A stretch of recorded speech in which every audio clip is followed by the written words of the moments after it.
academic, health, and service platforms. In addition to the core governance of the platform, Walter Sisulu has committed to providing technical health system support to the ECDOH to ensure overall better performance of the provincial health system platform. Most of this support and collaboration is facilitated through the Walter Sisulu Institute for Clinical Governance and Healthcare Administration. Key objectives are to improve performance of the health system in the Eastern Cape through strengthening clinical governance, healthcare quality, leadership, and management development. Universities and the consequent faculties have to continuously reflect on and assess their role as society evolves. iYunivesithi Walter Sisulu, we are proud of our historical commitment and the bias towards rural communities. It should therefore not be surprising that the Faculty of Medicine and Health Sciences, as the Faculty of Medicine and Health Sciences, we have taken a conscious and a strategic decision to pursue community-engaged scholarship as part of the central pillars of our growth and sustainability. As you know, we have launched Nyandeni Community Engaged Scholarship Program to demonstrate at community level as a laboratory for community engaged scholarship, to ensure that we are able to show the university and lead the way. That we have given it to our old man, Professor Kaya Mfenya. He came back to make sure that we reconnect with the communities, we implement the outstanding programs that we had promised the people of South Africa that would implement. And one of those programs is called Nyandeni Community Engaged Scholarship Program. The role of research in universities is fundamental to the achievement of the ultimate goals or reasons for existence, for that matter, of these institutions and society. Clinical and medical research is a catalyst for progress in modern healthcare.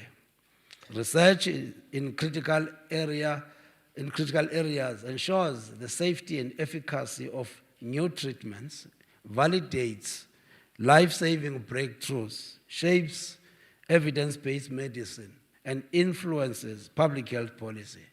Ultimately, this research directly improves patient outcomes, increases life expectancy, and guides global public health policies. Research and innovation are closely related, and in many instances, innovation happens as a direct product of research.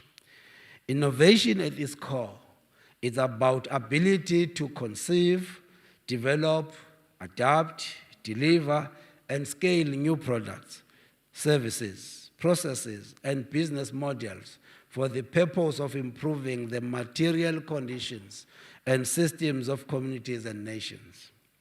Our plan, therefore, is to host the Walter Sisulu International Medicine Week every second year to ensure that we keep track of progress, foster local and global collaborations, and enhance the reputation of iYunivesithi Walter Sisulu as an important global player in the development of medicine and health systems. We say we want to take our work to the world, but we want to bring the world to our shores.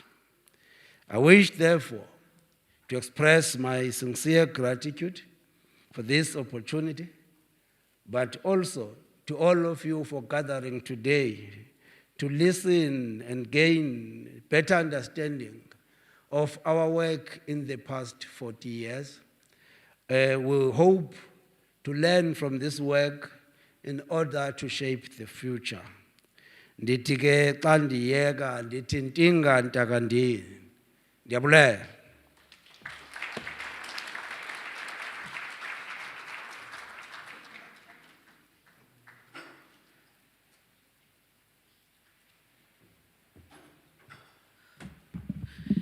Thank you very much, Prof. Trita.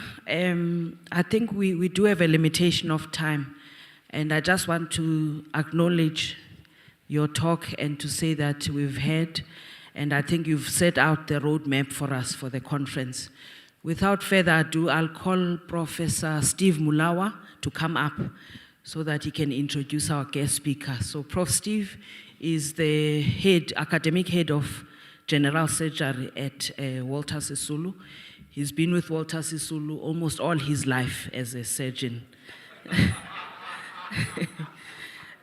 And he's a college examiner. He's produced quite a lot of specialists at WSU. He likes outreach, and he's a son of the soil in the Eastern Cape. Welcome, Prof. Steve.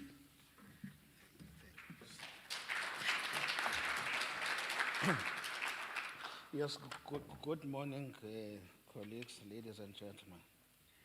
Yeah, if I just reflect a little bit to the theme of the meeting, as advancing innovation in specialist training, CMSA vision for transformative healthcare education.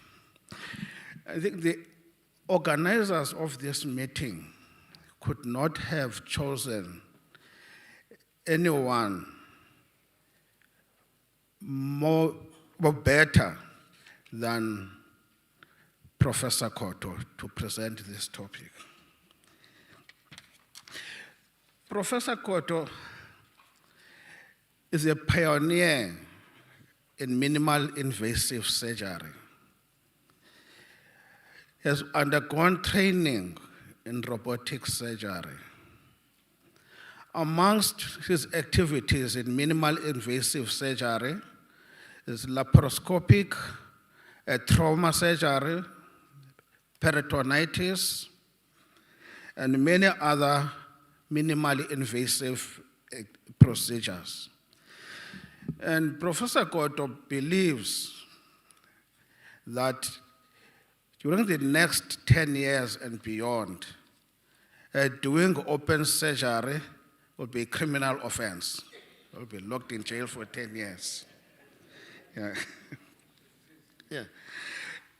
Professor Koto is currently the head of department at Sefako Makgatho University. Before assuming his duties as the head of department at Sefako Makgatho, he was the head of department at Sebokeng Hospital. This is where he learned his skill and advanced his skill in laparoscopy.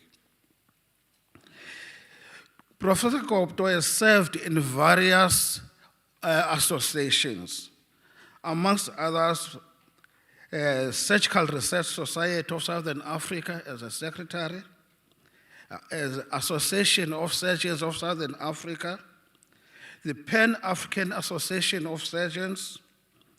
He served as the president of the College of Surgeons, and currently is the president of the College of Medicine of South Africa. Professor Koto has authored and published about 42 papers in the peer-reviewed journals. Professor Koto, as like any other doctor, he holds the degree of MBCHB, is a fellow of the College of Surgeons, is a fellow of the fellow of the American College of Surgeons. He has got a subspecialty in upper GI surgery, and it holds a PhD degree from the University of Natal. I think the title of this thesis was something along those lines: Revisit Minimal Access Surgery in Trauma. Everything has got a minimal access surgery. Ladies and gentlemen, this is Professor Modise Zacharias Koto.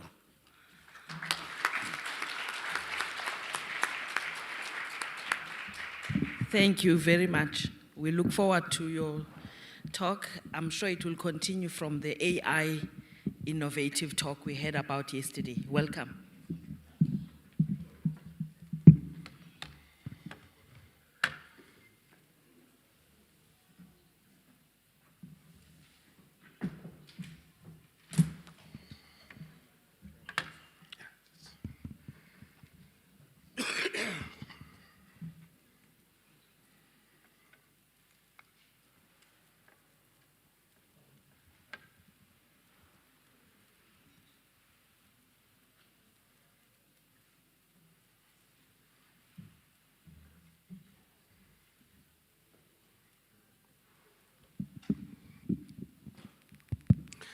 Thank you very much, Program Director.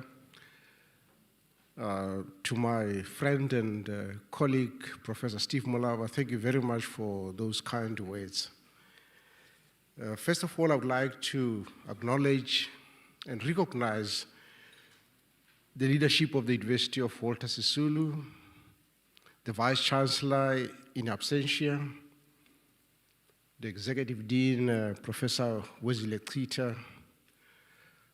Prof. Klita, thank you very much indeed for your kind invitation. It is indeed a great honor and great privilege for me, on behalf of the Colleges of Medicine of South Africa, to deliver this inaugural presentation on a very special day, which is Walter Sisulu International Week. I also want to recognize colleagues that are gathered here today. As I cast my eye in the audience here, I can see some of my mentors here, colleagues, friends, and of course those that serve in the organization of which I'm president. Professor Mkhaga in particular as the president, was the chairperson of the ECS committee, which is a very important committee of the college. Professor Molawa, to recognize you in your capacity as head of surgery and colleague. I can see you sitting there next to Professor Dafala, who also has been a colleague for many years. All colleagues gathered here today, all protocol observed. Before I start my talk, I want to extend a very warm word of congratulations to Walter Sisulu for the excellent work they've done in the last 40 years. The Dean has outlined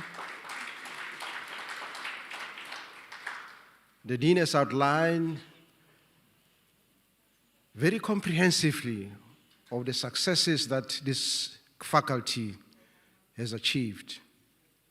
And I'm not going to spoil that, by teasing out a few others. But I'm tempted, Program Director, to also indicate that, on a personal level, anecdotally, I also say I am a chair of the head of surgery, as you've indicated. I have amongst my trainees and registrars one of your products, who is now a senior registrar in the Department of Surgery at my institution. And I must tell you that I'm very proud of this individual. Firstly, he got a medal for anatomy in the colleges of surgeons. He is currently preparing to write his exit examination. He is one of our best. It talks to the quality that Professor Klita spoke about earlier in terms of the output of the graduates that you produce in this faculty, in terms of the postgraduates' quality of the products of Walter Sisulu. This is one of many, and we've never had problems of the kind of products that you produce from Walter Sisulu in terms of quality, in terms of work ethic. Today, my brief is to talk to you about advancing innovation specialist training. But I want to convey to you a collective congratulatory message from the Colleges of Medicine of South Africa on this historic moment as you project, and you craft a way forward as the faculty that produces products that are fit for purpose. My talk, as the program director indicated, is really about advancing innovation in specialist training. Yesterday we had a tour de force presentation by the IA specialist, Professor Pillay. I must tell you that I was blown away by the kind of futuristic presentation that he gave.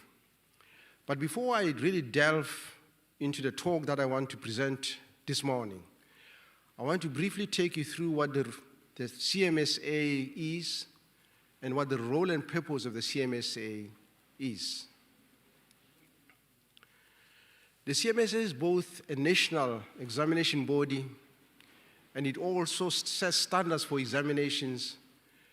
It is a member organization. We have more than 11,000 members.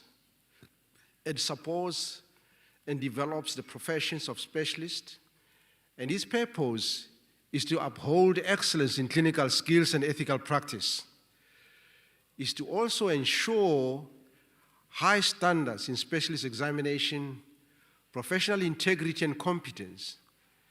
It serves members and the public. It is guided by this vision, which is to promote the highest level of skill and efficiency in medical dental practice, not for pecuniary profit, but for the treatment of humanity. This is what it looks like at a glance. It is founded many, many years ago. To be exact, in 1954, it is not for profit, but provides national unitary examination and is independent custodian of examination standards. It was very heartwarming to hear Professor Krita talk about the growing and important relationship that Walter Sisulu has fostered in the last 10 to 15 years. And this is what we would like to see, to collaborate with yourselves, to help grow this organization, which is the CMSA, together with yourself. It is also for advocacy of specialist medicine across the entire life cycle of specialists. In terms of research that Professor Krita spoke about extensively as far as the Faculty of Health Sciences is concerned at Walter Sisulu University, we also support that mission. To that end, we have successfully launched the Journal of the Colleges of Medicine of South Africa, which is now PubMed-listed journal. And we invite yourselves as academic leaders, your registrars, to submit your manuscript to this journal. As I already indicated, our role is examination assessment. We have over 180 qualifications that the CMSA provides. Again, as I said, our role is to promote skill, efficiency, and ethical standards and professional conduct. I'm just going to mention very briefly in terms of governance structures. This is the Senate, which is the highest decision body. Again, it elects its president, the presidium of a board, and the board for a 3-year term. These are the transformation milestones. The first black president of the CMSA comes from this university. To be precise, it comes from this faculty. Professor Mazwai was the first black president of the CMSA. So you as a faculty, you can be very proud of what Walter Sisulu has done. And notably, there are these big hitters in the academia in South Africa that have been part of the CMSA. Professor Y.K. Cedar, as far back as 1977, was awarded the first honorary fellowship in 1998. We have Professor Sinkubuga, who was the first female black president of the CMSA. And this is the leadership of the CMSA, elected leadership, as well as the executive leadership, as reflected there on the slide. These are the 32 constituent colleges of the CMSA. Now, coming back to my brief, which is what I was invited to do today, which is really to sketch the terrain of specialist training in South Africa and how we can use innovation to improve our efforts in training specialists that are fit for purposes. Firstly, we need to look at the challenges of specialist training within the South African context. There's a number of them.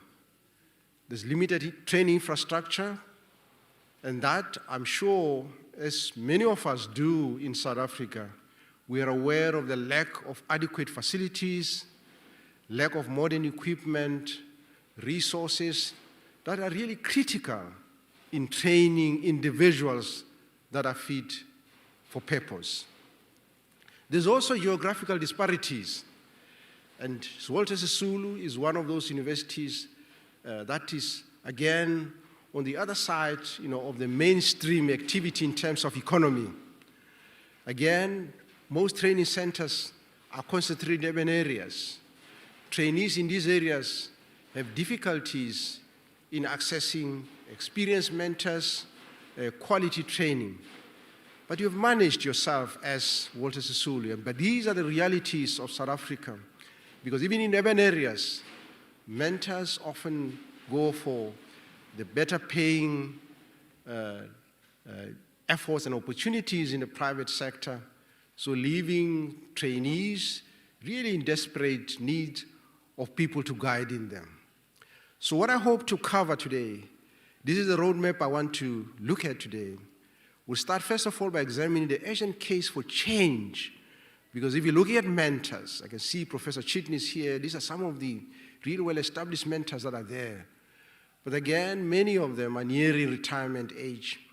So therefore, we need to look at how do we then make sure that in the future we have training that is long-lasting, training that is sustainable. But we first need to look at some of the challenges that we have. The workforce crisis in South Africa, the training gaps that I've already alluded to, and of course the burnout epidemic that is really sweeping not only South Africa but beyond the borders of this country. And then we'll also tour the innovation landscape. Professor Pillay spoke about that here. Can we utilize innovation as a gaps replacement of these mentors that are leaving us because of retirement area, because of economic challenges, and look at other forms of training that are not traditional, competency-based education, look at simulation, look at virtual augmented reality. What is the role of artificial intelligence in training? I think Professor Pillay touched on that yesterday in his talk. We'll also review published evidence of these approaches. Look at global frameworks that lead the way in terms of innovative training, innovative teaching. And look at also the global frameworks that lead the way. And then hopefully we'll close up with strategic priorities that are there and look at a decade ahead.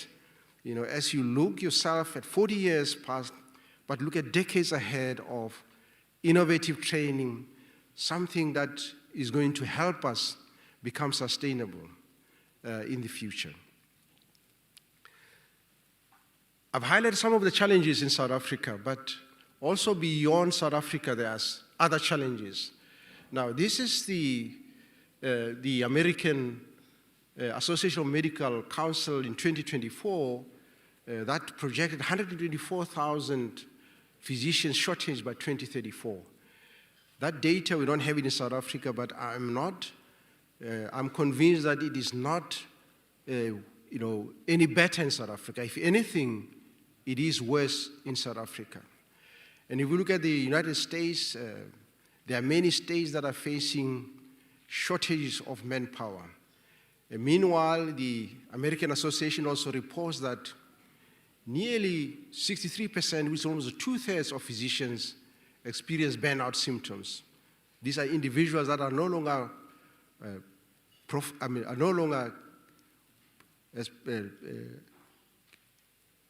capable in terms of training, in terms of mentoring as they should. So the bottom line is that it is not only South Africa that is faced with challenges, but the world over. So therefore we need a revolutionary approach. We need an approach that is going to be sustainable, that's going to assist us even in the midst of all these challenges. Let's begin with the fundamentals. Before we discuss the solutions, we need to understand the scale and urgency of the problem. And I think I've alluded to that a bit. And the traditional time-based, and I've seen Professor Mfenyane here, who is a scholar leader in time-based training. And many of us here, will recall, that we come from that environment, that system which is time-based. In other words, if surgery is 5 years, you must spend 5 years of training. But can we do it in a shorter period? So this paradigm of time-based training has remained unchanged for a very, very long time, for decades to be precise. But if you look at it closely, it is failing to produce the workforce our healthcare system needs. We still have problems. So if we don't have mentors, if we don't have supervisors, can we craft a system that is going to still produce individuals or specialists that are fit for purpose?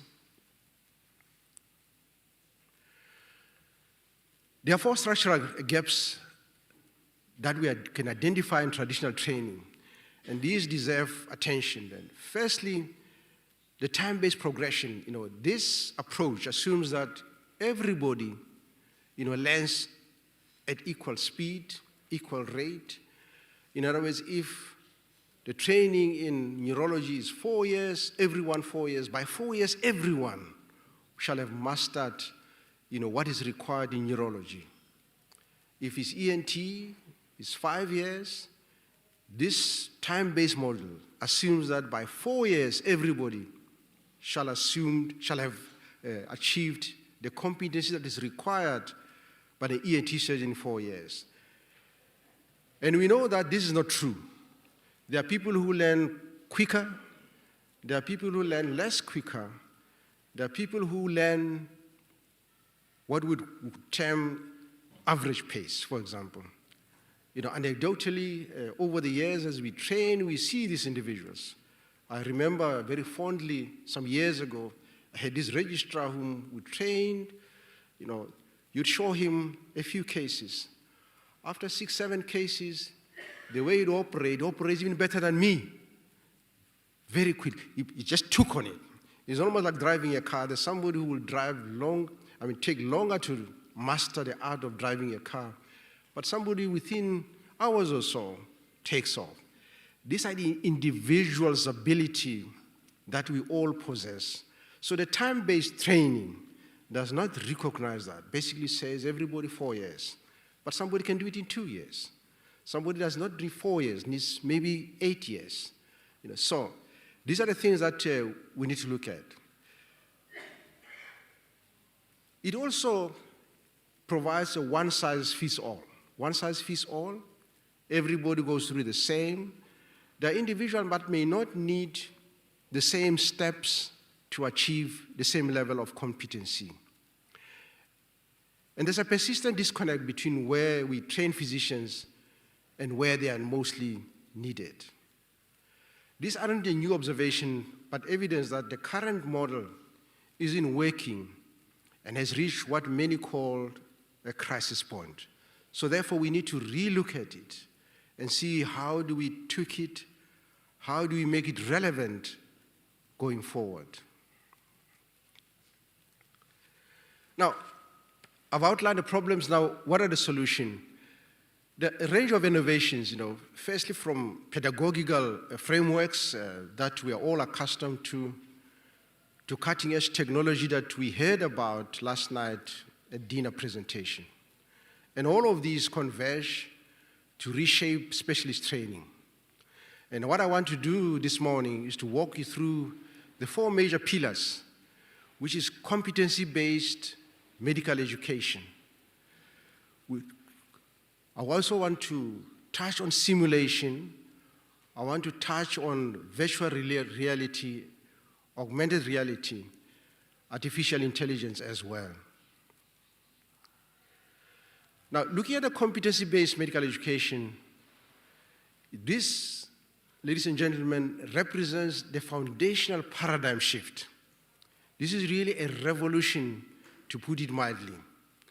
Instead of asking the individual, has this trainee done enough time? We should really be asking, can this trainee do what is expected of him or her?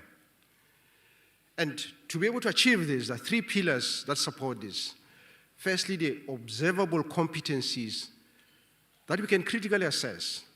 Now, in our own college, we've introduced the work-based assessment. We've identified those critical skills that the individuals must be able to possess. For example, to be able to do an appendicectomy safely, to be able to do a cholecystectomy safely. And you can be able to assess that and track whether or not this individual is able to do that. These are observable competencies that you can be able to critically assess. The entrustable professional activities, these are clinical tasks that now, as a College of Medicine of South Africa, we've introduced right across the breadth and width of South Africa, that individual then can be able to, we can be able to assess these and define them upfront in the training space. And there are milestones, frameworks that we have to be able to track whether or not these individuals can be able to do that.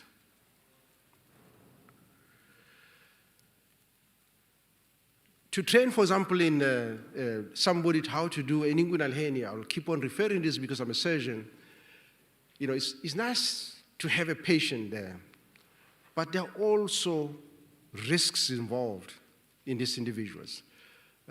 You know, to train somebody to operate, there's always that risk on the patient who is operated upon. So what simulation does, it provides us a tool that is we are able to utilize to be able to train the individual precisely in the things that we want them to do. There are now high-quality mannequins that are available that are very, very similar to real-world anatomy, where we can repeatedly give the individual the scenario. We can afford to make errors and repeat that multiple times until the individual reach the required level of skills. In 2025, there was a publication in the World Journal of Surgery that found that, you know, if you look at simulation-trained registrars and registrars that are trained in the traditional method, there was really no difference in terms of ability to do certain procedures and outcomes that this individual achieved. In some instances, those that were offered simulation actually did better, according to this publication, better than those that were trained in a traditional method. So clearly, simulation really provides us with an opportunity to be able to do this and do it without putting the necessary risk to the patient's consent. Now, the virtual augmented reality, Professor Pillay spoke about that yesterday. These stand out, the advantages that really stand out with virtual reality. And one of those is surgical rehearsal. For example, if I train and teach somebody to do cholecystectomy, using virtual reality, we can be able to say 3D methods where the individual is able to do that. And this type of learning is immersive learning. In other words, it's not just observation, but the individual gets involved real time using this. We can repeat this several times. The individual can rehearse several times until the individual is able to do that. So if you look at the learning curve, for example, if you talk about cholecystectomy, people say you must have done 50 cases. But where do you get 50 patients? You know, but when you have virtual and augmented reality, you're able to do that. You can do that not 50, 500 times without putting the necessary risk to the patient concerned. So therefore, Mr. Program Director, this is an opportunity of a lifetime in terms of training. It provides us limitless opportunities to be able to train individuals. Even those that learn a little bit on a slow pace side, we're able to accommodate them. Those that are quick, we're able to accommodate them. And as I said, you know, there's one publication that I cited, but several other publications that have shown that if you train them in that environment, you compare them to those that have trained in the traditional environment where they handle real patients, in terms of outcomes, very little difference. In fact, in some instances, I said, because of the opportunity to repeat this several times, these individuals are able to do that and do it, in some instances, even better. I'm not going to talk a lot about artificial intelligence to spoil what Professor Pilley's presentation really did last night, except to say that AI, it really basically introduced three transformative capabilities. It allows us, platforms that we can adapt. We can personalize these platforms. We can personalize the content. We can time and control delivery time of the content in real time. We can adjust, for example, certain procedure technical skills. We can ratchet up difficulties so as to improve again, the skill set of individuals. So this is really another horizon for us, to build and to be able to train individuals with the outcomes that we need, the individuals who will be specialists, that are fit for purpose. This is a bar chart, basically looking at, this was some years ago, that was published, that looks at, if you look at, the AI-driven learning experience versus traditional. Again, you can see AI here in blue better than the traditional methods. And therefore, it's something really that we need to look at and see how do we embrace this, because it's something really that works, that's going to work for us, especially with the challenges that we're facing as we move forward. Now, let us look at the measurable outcomes these approaches are delivering. If you look at innovations, now, if you look at the literature over time, the evidence has been growing substantially, in the last year and a half, 2 years or so. And this gives us confidence that these aren't just promising ideas. These are producing real results. Now, these are some of the impact, if you look at that dashboard there, in terms of growth, there is unbelievable annual growth, in virtual reality, augmented reality, in terms of the market share. This is certainly growing all the time, and it's something that ourselves, we should embrace going forward. This is just a comparison, again, traditional training and the immersive training, which is really the training using these technologies where the individual is involved, actively involved. The traditional method where you hold their hand, you let them move instrument, they cut, they dissect the tissue planes. But if you look at, in terms of a head-to-head comparison, there's clearly advantages with the technological or immersive training type of approach. This one provides us with unlimited access. We can do it anytime. The other one, is limited access. For example, in my unit, I have one operative list a week. So my trainees can only access the operations during my training week, elective operations. They may do emergencies after hours, but with immersive training, where they can do it at home. They can do it anytime. The technology is there.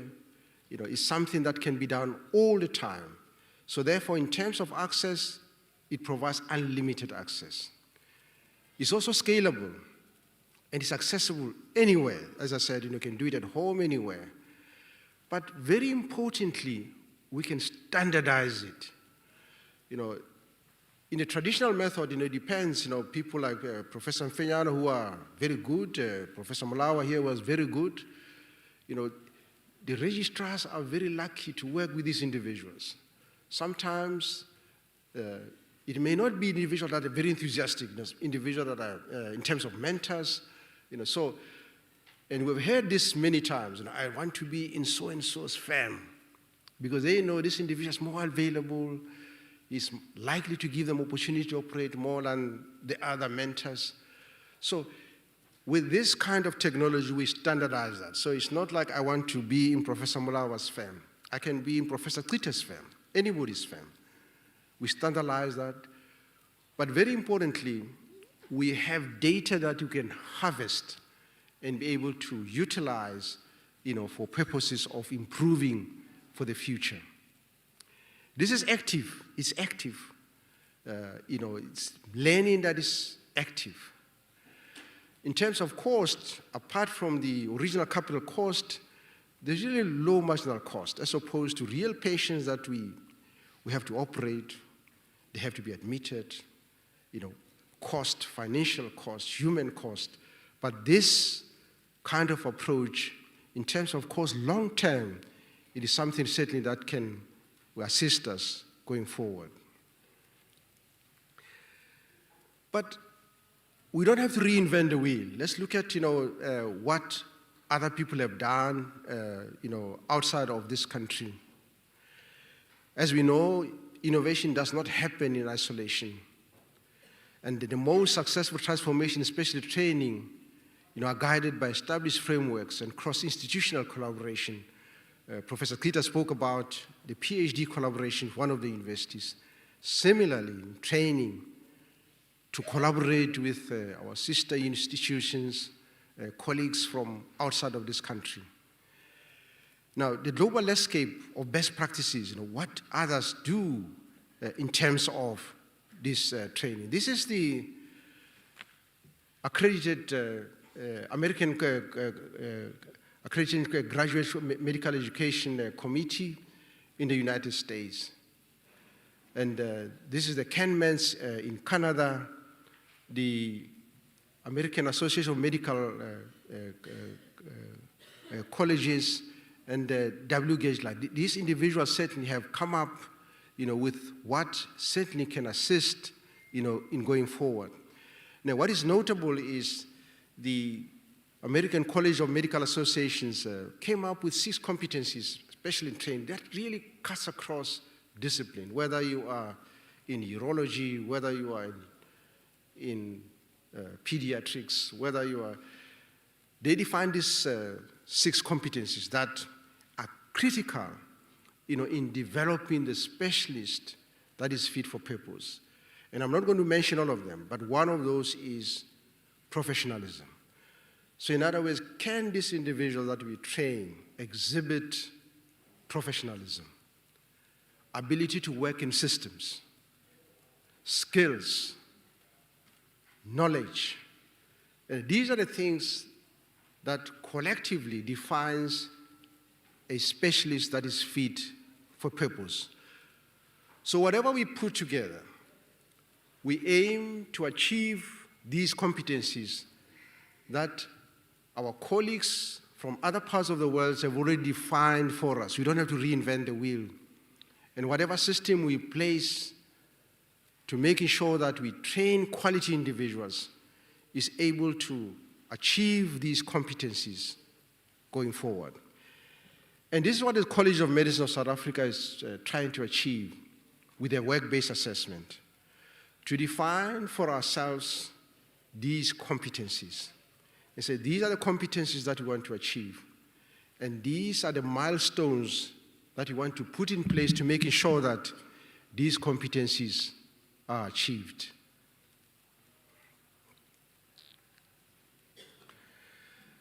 In terms of implementation, we need to look at the following. Firstly, foundation to define the competencies, as I've already indicated, that we want to achieve. Some institutions certainly will look at competencies far beyond what we establish as a baseline as the Colleges of Medicine of South Africa. For example, Walter Sisulu would say, in our environment, over and above the individual being a surgeon to be able to do an appendectomy, you should be able to work in a community-defined structure. That's an additional competencies. So we define that up front. But we agree as a college that there are certain minimum competencies that every college must help to establish so that we, as the people who craft assessment process at the end, we can be able to say, these individuals must be able to meet these competencies before they are allowed to sit for the exit examination. But individually, institutions will say, over and above what the college says is the minimum requirement, we have additional ones that defines our graduates as graduates of a particular institution, which is the DNA of that institution. So these entrustable professional activities are not cast in stone. There's a lot of flexibility that we as the Colleges of Medicine of South Africa encourage. We recognize the individual brands that different institutions bring across, and we allow that to be incorporated as part of the work-based assessment. Mr. Program Director, in terms of future directions, the strategic priorities of the next decade will determine whether these innovations reach their full potential or remain confined to early institutions that adopt them. But for us as the college, we are saying every institution will have to define these, and we have put timelines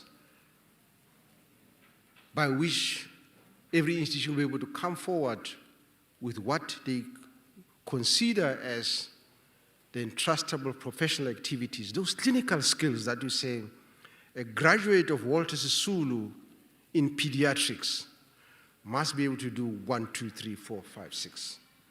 And there is evidence, documented evidence, that this individual that now presents herself or himself to the examinations of the college has mastered those competencies.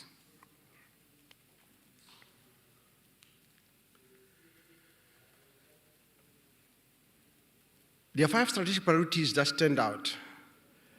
First of all, we want to look at how can we utilize AI responsibly. And this is something that as the Faculty of Health Sciences at Walter Sisulu and many other institutions will have to look at how do we operationalize this and how do we use it responsively to meet what we consider as key strategic thrust in terms of training. How do we use this to improve accuracy? How do we use this to improve efficiency of our training methods? And this is by no means meant to replace clinical judgment. I think this is where the colleagues that are a little bit older get a bit apprehensive, that are we replacing clinical judgment? Are we replacing ability to examine patients, to take a history, to examine individuals, to critically appraise investigations, to critically appraise management? We are not doing that at all. If anything, we are augmenting that. But also, to build tomorrow's workforce that is going to assist us. As I said, there's quite a number of people now that are reaching retirement. It's very difficult to have mentors and keep them there. How do we harness this technology to train the workforce that's going to assist us? How do we redesign, the learning spaces? Because if this is the trajectory that we're taking, in our lecture rooms, we need to redesign them differently. How do we make sure that we are able to get these tools that we need in our lecturing environment?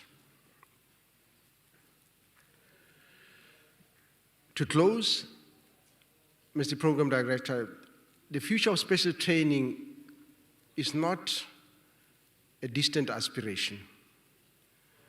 It is being built right now. And at the center of this big project is the Colleges of Medicine of South Africa, to assist you, to join hands with yourselves, to build a formidable training strategy going forward. If you look at the evidence currently, it supports 3 clear calls to action. Firstly, we need to embrace a competency-based framework.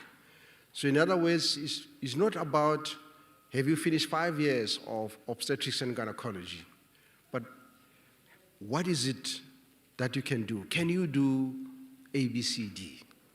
You can do that in 2 years. You can do that in 3 years. And I'm happy that Health Professional Council, Professor Kita, represent the Health Professional Council wearing his different hat, to look at that. To register a specialty, you still need 5 years of obs and gynae if you can do those things. So the competency-based training framework really remains at the heart of what we're going to do, what we do as we move forward. We need to embrace these other tools that will help us: virtual reality, augmented reality, and of course, artificial intelligence. That's going to help us scale the training quality that we need as a country going forward. And also to build the interdisciplinary partnership between education, between technology, and clinical practice that will sustain this formidable transformation that we're talking about. At this point, I want to thank you for your time and attention at this point. Thank you very much for the opportunity.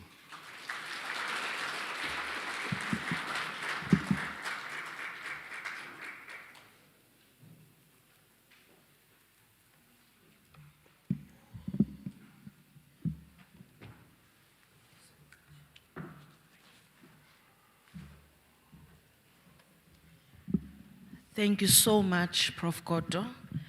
I think we've got the message, and I think as WSU, we are trying our best to adopt the concept of competency-based assessments, and I know that we've also incorporated it in our training. So we now have Dr. Jafta, our program and our conference chair, who is going to give a gift of gratitude to Prof. Koto. And we'll take a photo. I'd like to, Prof, to thank our guest speaker this morning and assure you that we've got the message that you gave today, the importance of AI. Last night, just had to define the future patient, define the future doctor, and revolutionize medicine. And it was very important to understand the context of the CMSA in the whole aspect. Would like to present this token of appreciation from the organizers to our guest, and would like to appreciate the audience that you've been last night and this morning. And he's very much rushed for time. He may not be able to sit with us throughout, but he has the copy of our booklet. We thank you, Prof.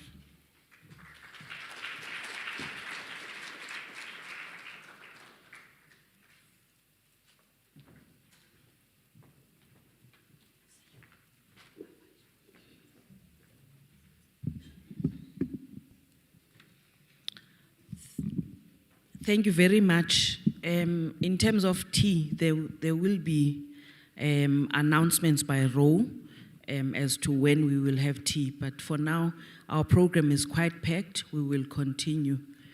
Thank you very much to Prof. Koto, and hope you have a safe flight. Our next speaker needs no introduction, but I want to recognize him in a special way. It's Prof. Milan Chitnis, who is one of the scientific chairs of the conference. He will speak to us about pediatric surgery. The title says, From Local to Global, Establishment of a Regional Pediatric Surgery Unit. And I think I must emphasize that he's the best person to speak about this topic. If you can go to the profile, you'll see that he has quite a lot of accolades that show the relevance of this topic. As a start, he and Prof. Lazarus started the department in 1995. He has significant leadership experience and positions in pediatric surgery in South Africa. He is the honorary secretary of the Pan-African Pediatric Surgical Association, the Global Initiative for Children's Surgery, and he's also in the College of Pediatric Surgeons of South Africa. There is also a committee called Eyabantwana for the Children, which supports the needs of their department in East London. So Prof is quite passionate about pediatric surgery, and I must say in the Eastern Cape, this is one of the biggest departments. In Mthatha, we also don't have a pediatric surgeon in the public sector. So they take some of our complicated patients. So he's covering 2 regions of the Eastern Cape.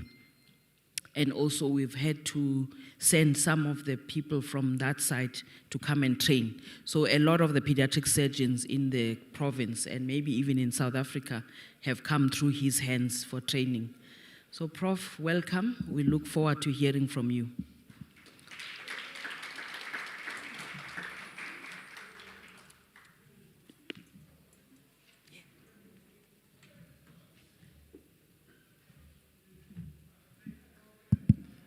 Thank you very much, Prof. Nkaka, for that kind introduction.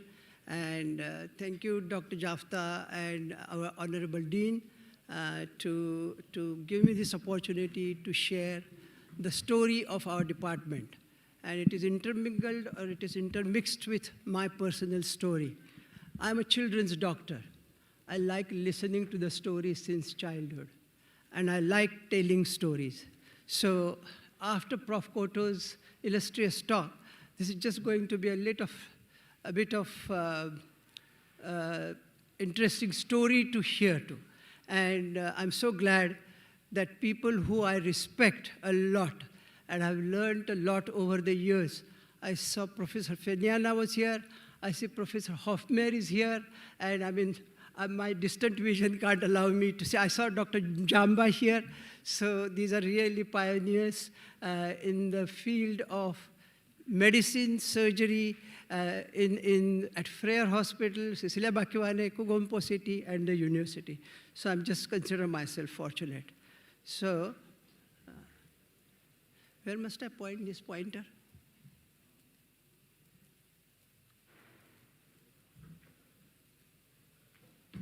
Where must I point it? There. No, but it's not no, it's not going forward. Okay. Go forward. No, they actually put it wrong.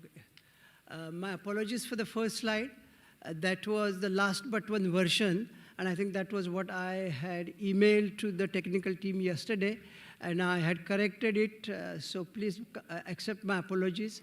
I was honored to give the Yani Love Memorial lecture at the biennial national conference of the Association of Pediatric Surgeons at the first weekend of May last year, and that is considered as the pinnacle of pediatric surgery. So my apologies for the wrong logos on the first slide.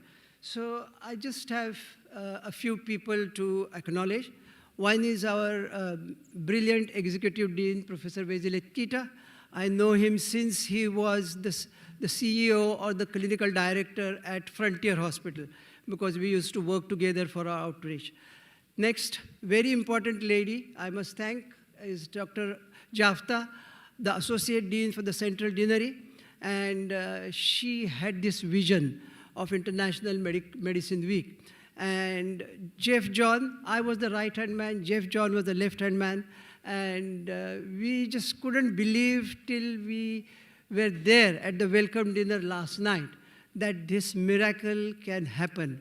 But I believe in miracles, and I've seen miracles happening in our Eastern Cape, the rural most and the poorest province in our country. So that's Dr. Jafta for me. And she was my boss for 6 years, from 2009 to 2014. She was the chief superintendent. I like to use that word rather than clinical director at Frere Hospital.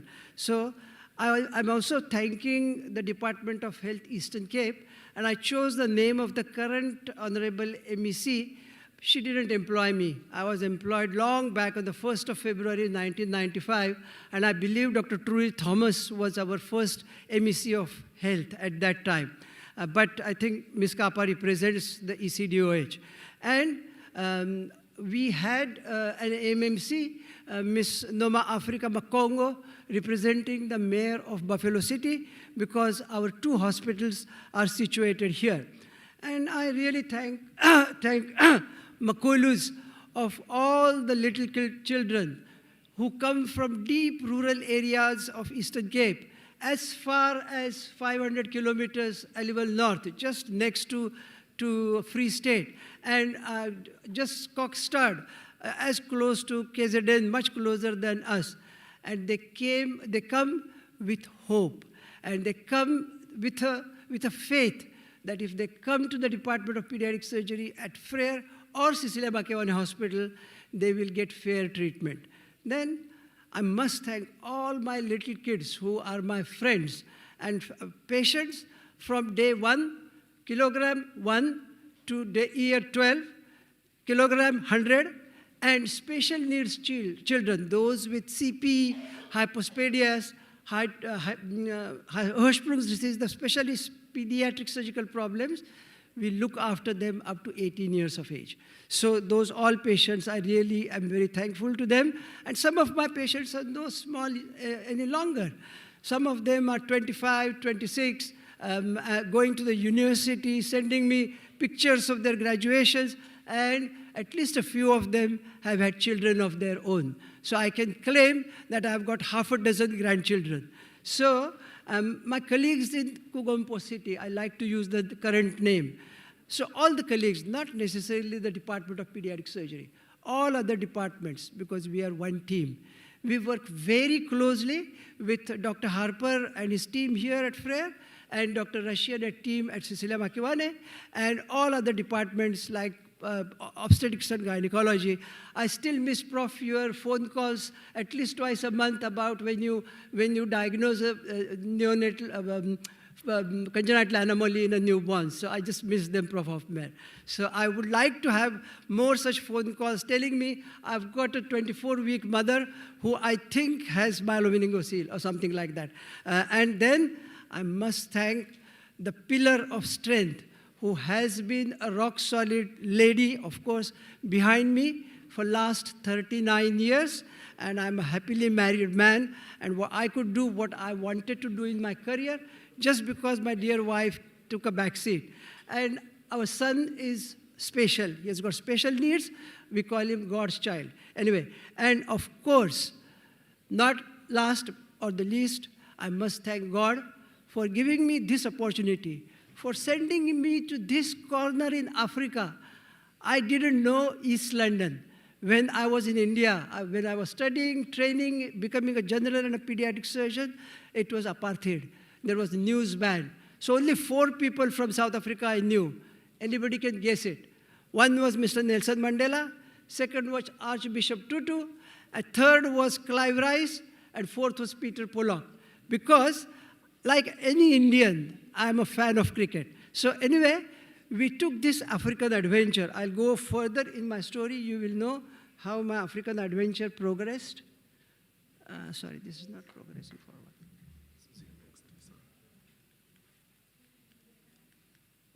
Okay, this one is, okay. Sorry about that. So I was privileged to get university education in 3 different continents. So University of Pune, which is sorry, what happened now? Hi, just come here. I'm taking no challenge.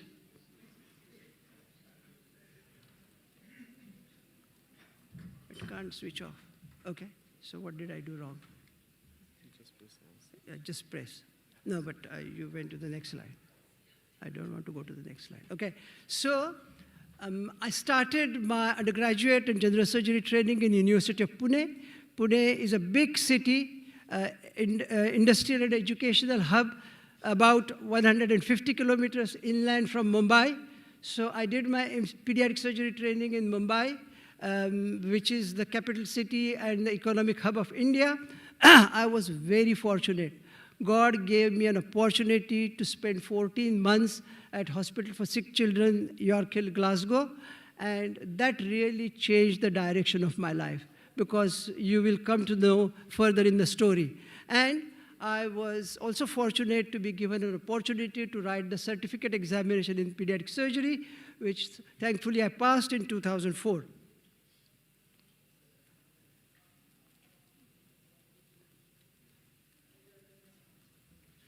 Hi, sorry, this is not progressing. Okay, sorry. So, as every Indian, I believe in destiny. And there are some decisions in my life which I feel are the best decisions.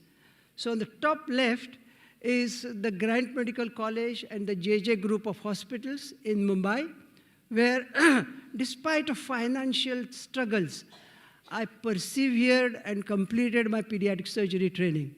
That was number one. I don't know whether I should have put our marriage date or marriage before that or after that. I'm a bit confused. And believe me, those are not film stars. That's me and my beautiful wife on the day of our marriage, 9th of June, 1987. And thank you, thank you. I say she was my girlfriend for 40 years, and the same lady has been my wife for 39 years. And I have learned to listen to the strong lady, my boss at home. So young ones, men, please listen to your partners, spouses, and wives. Okay, the last picture on the right-hand side, I'm sure people from Kogompo will identify them with the beautiful beaches we are blessed with. So I really consider that was one of the, it was my destiny. God wanted me to spend my working career in this corner of Africa, which not even some colleagues in Gauteng know. They keep asking me, after 15 years, you are in Quebec, PE. I said, yes, I'm in PE. It's just a suburb 300 kilometers away. So anyway, that's East London. Okay, so destiny continued. So that's Royal Hospital for Sick Children and Mothers at York Hill in Glasgow. I believe in 2008 it was demolished and they moved away. So that was my 14 years.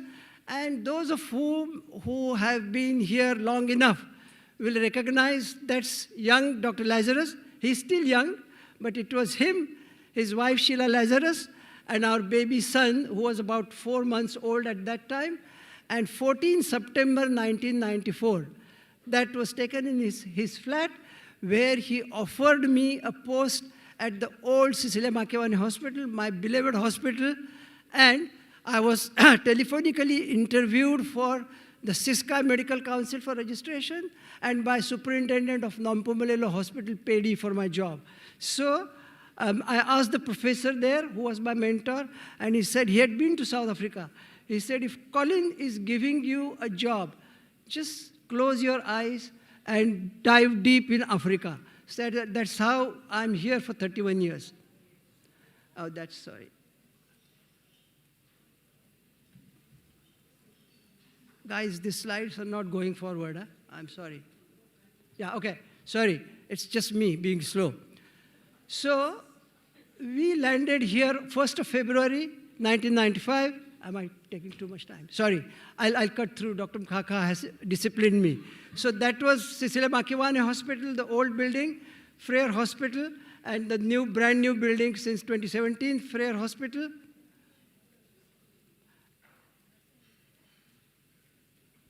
No, man. Please come. I can't really work this. Come here.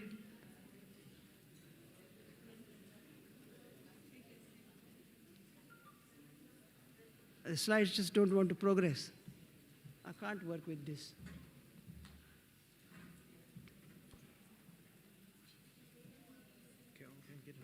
Yeah, no, but I need to move the slides. Its time is coming up. Yeah, I'll try. Okay, so that's where Dr. Lazarus had a vision. He wanted to establish a regional pediatric surgery service, and that's why even when we were employed just by Cecilia Makewani Hospital, we took permission from the then superintendent to work at Frere Hospital. I'll continue with the story. This technology is bad. Okay, so that's me getting the certificate degree from the colleges of medicine. Okay, these are our pediatric surgery teams over the years. Top left 2007, top right 2012, bottom left 2019, and the most recent is 2026. It was taken 2 days ago. And you see Dr. Lazarus was still there. I think personal growth is very important in professional growth. So I'm lucky that I have made some real good friends. On the left-hand side is a urologist from East London who is working, Kugompo, who is working in Cape Town. And the right-hand side is a plastic surgeon who works in private, and I learn a lot from him. I don't want to forget, I rather respect the colleagues with whom I have worked with over the years. Sister Pule from Ward B4, Frere Hospital, retired in 2007. Sister Irene Davids from Surgical Division. Sister Bentley from Carte Blanche. On the top is Mr. Mini from PSOPD. And the lowermost, all pediatricians will recognize our witty Dr. Maurice Levy. Okay, so all doctors, especially surgeons, need mentors. Top left is Professor Hans Roda. Most of us will recognize him, Emeritus Professor of Pediatric Surgery at Red Cross and UCT. Top right is our mentor and founder of the department, Professor Lazarus. Down left is Professor Samaj Sheikh. His photo is there also down right. And in the center is Professor John Lazarus, son, more famous than the father. What are our gems and jewels? East London Health Resource Center, our medical library, was the first one in the province. The Yabantwana for the Children Trust, which Professor Kaka made a mention, 13 years in existence, going strong. 4 million rand donated to Frere and Cecilia Makewani Hospital. And on the right-hand side is Carte Blanche Pediatric Surgical Operation Theatre at Frere Hospital, the only operation theatre dedicated to children entirely in the entire Eastern Cape, state and private. So, I am a techno, what should I say? I'm a techno-avid man. I like to learn and use technology. COVID forced me to learn Zoom meetings and then generate AI notes.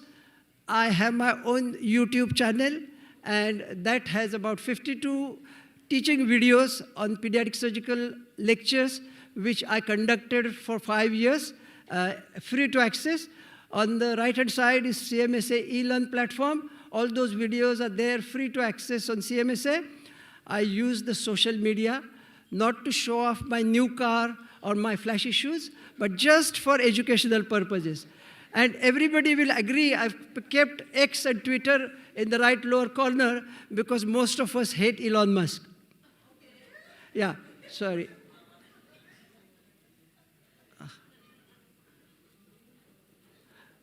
Okay, sorry. So Prof. Kita wanted me to say local to global. So how did a short pediatric surgeon, a small doctor of small kids, went from this corner of the world to international? It is not me alone, it's the entire team. So initially, I was involved in the College of Medicine Council 2017 onwards, also a board member of the South African Association of Pediatric Surgeons. In 2016, I could get opportunity to become a board member of Global Initiative for Children's Surgery. Fortunate to be PAPSA honorary secretary since 2023. I tried these smart glasses given to us by Ohana One and NPO from California. They didn't work. So currently I'm using Help Lightning technology, which is a free platform available, and I'm tele-mentoring a young doctor in Ethiopia. Every week we are live streaming 1 or 2 videos of the common pediatric surgical operations from my smartphone to his laptop.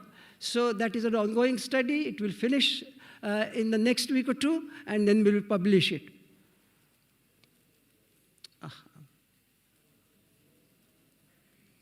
Yeah, so this is just interesting. When the sisters in the theater, without asking you, put your name on the back of a chair, that means it's time for you to retire. So I don't want to declare the date because I don't know what is in God's mind, but I am close to retirement. Everybody knows Rasi, and everybody knows his philosophy. If you want to achieve something you have never achieved before, you have to do something which you have never done before. So that's what Dr. Lazarus and I did. There was no pediatric surgery. Yeah, my message to young colleagues, dream and have a long-term vision. Just don't think of tomorrow, 1 year, 5 years. Have 5 and 10 years plan.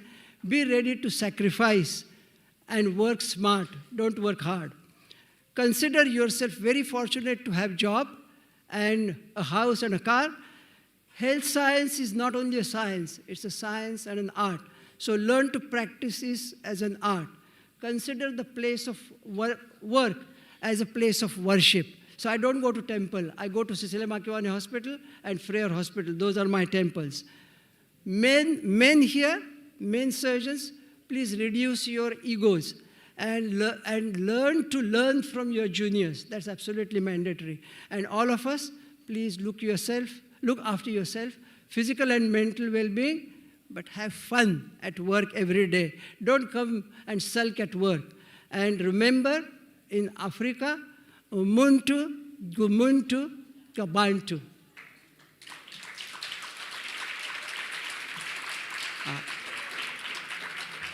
Thank you. Thank you so much, Prof. I think what you've shared with us is really valuable. And it's unfortunate that we are pushed for time. So in order to save time, I want to invite the next 4 speakers to come and sit up here so that we can have a seamless exchange. So that's Dr. Jeff John Vulikaya. Who are the other people? Please come up, Vulikaya. Tolo, come up. All the people who will be speaking on this session, please come up and sit here. The talks are only 10 minutes. And we'd like to keep time because the program after tea is very, very packed. Thank you so much. Please come. Yes, I'll call you. So our next speaker is also one of the scientific co-chairs. I'm hoping that you won't take chair prerogative also. No? Okay. Thank you, Prof. Chitnis. Your talk was really insightful. We've learned a lot, and we appreciate you. So Dr. Jeff John is the head of Department of Urology at Frere, and he'll be talking to us about 3D training for Uro research and training, the FIS model. So Dr. Jeff John is the head of urology at Frere. He has a PhD with the University of Cape Town, and he collaborates with the Department of Biomedical Engineering at Warsaw University of Technology in Poland, focusing on innovation in endourology. So he's got quite a long CV, which you've got on the booklets. So I'll allow him to speak and share with us. Thank you so much.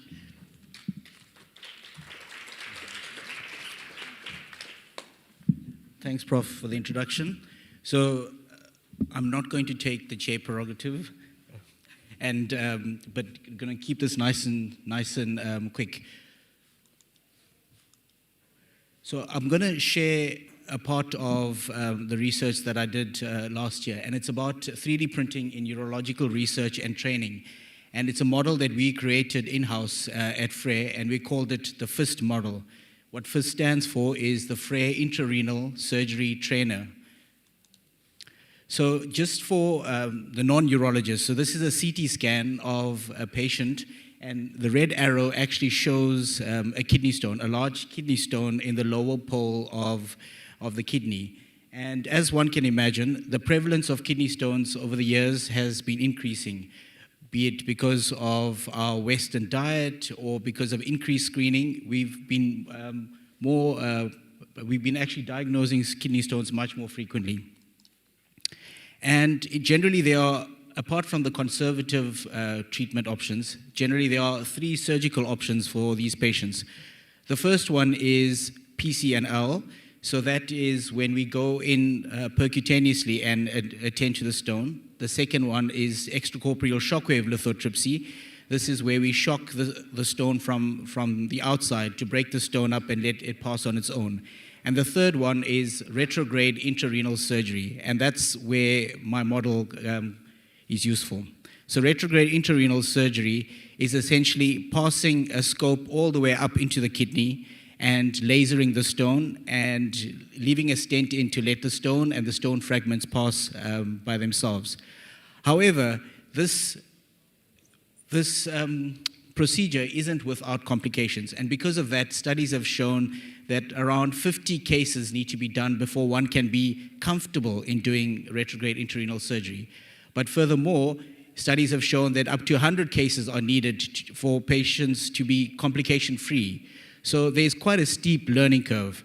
And unfortunately, because of all the technological advancements, there is a shift internationally that surgeons are now performing more and more retrograde intrarenal surgery as opposed to the other surgical modalities. And as I mentioned, there is a steep learning curve, and this model tries to address that. There are many models available on the market, but if you look at all these fancy models that are available all over the world, the average price is sitting at around 20,000, 30,000 Rand, and it's just unaffordable for most training centers, let alone in the African continent. So what we did was we first took a normal CT scan of a patient and constructed 3D models of the kidney. So you can see the image C is a normal kidney with the calyceal system. What you can also see is that we've created plugs at the ends of the calyces. So what these plugs do is that it allows me to number each calyx so that we can create almost like a game for the trainee, but also to put real stones in that we've taken from patients that we've operated on. We've put it into the calyx so we can actually laser the stones. Then the other image on the right is actually the bladder that we've also constructed from a cystogram. So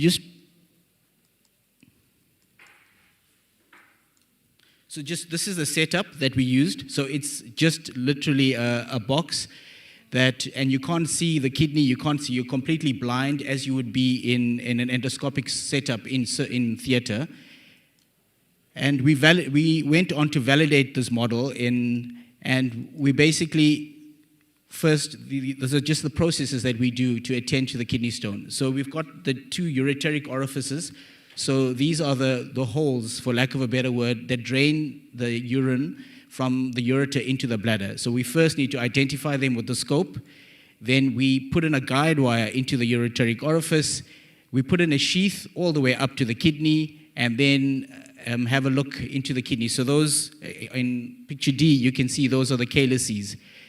These are the numbered calyces that you will see for when you actually go alongside all the numbers.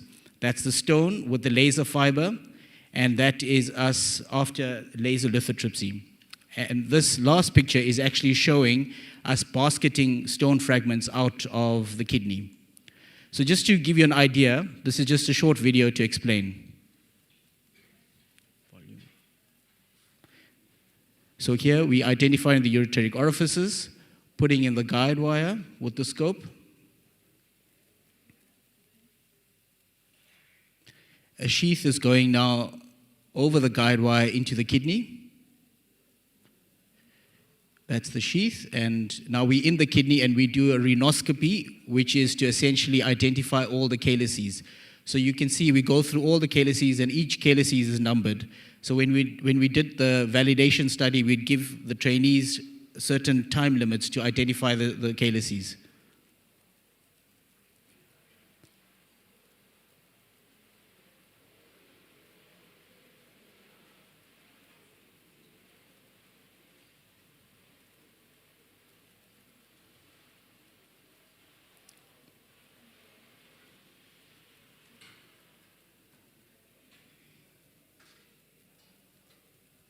Now you can see right at the bottom, the lower pole, as one expected, is a real kidney stone. So we visualize the stone, but because it's in the lower pole, the angle is an acute angle to actually get it lasered. So we use a basket, as we would do in real life, and take it to the upper pole so that it's easier to laser and it doesn't damage the laser fiber. So we're now relocating the stone from the lower pole to the upper pole.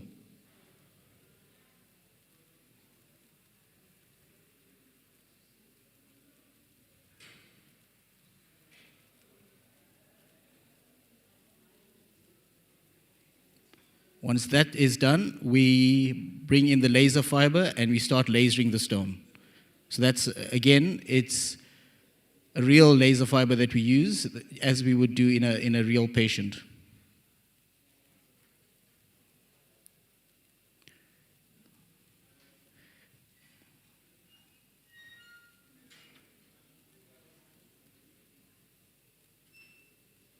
And you can see it's slowly fragmenting. It is fast forwarded, so it's not as quick.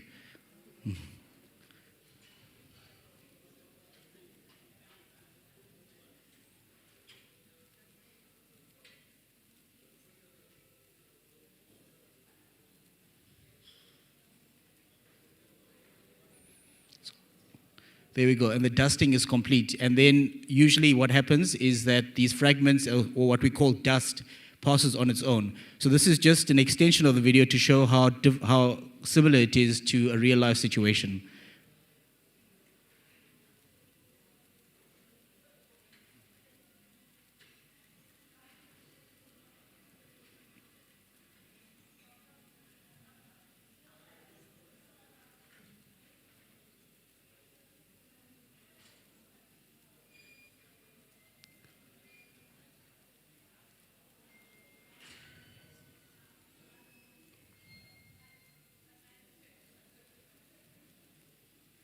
And this is how it is, the laser lithotripsy is in real life.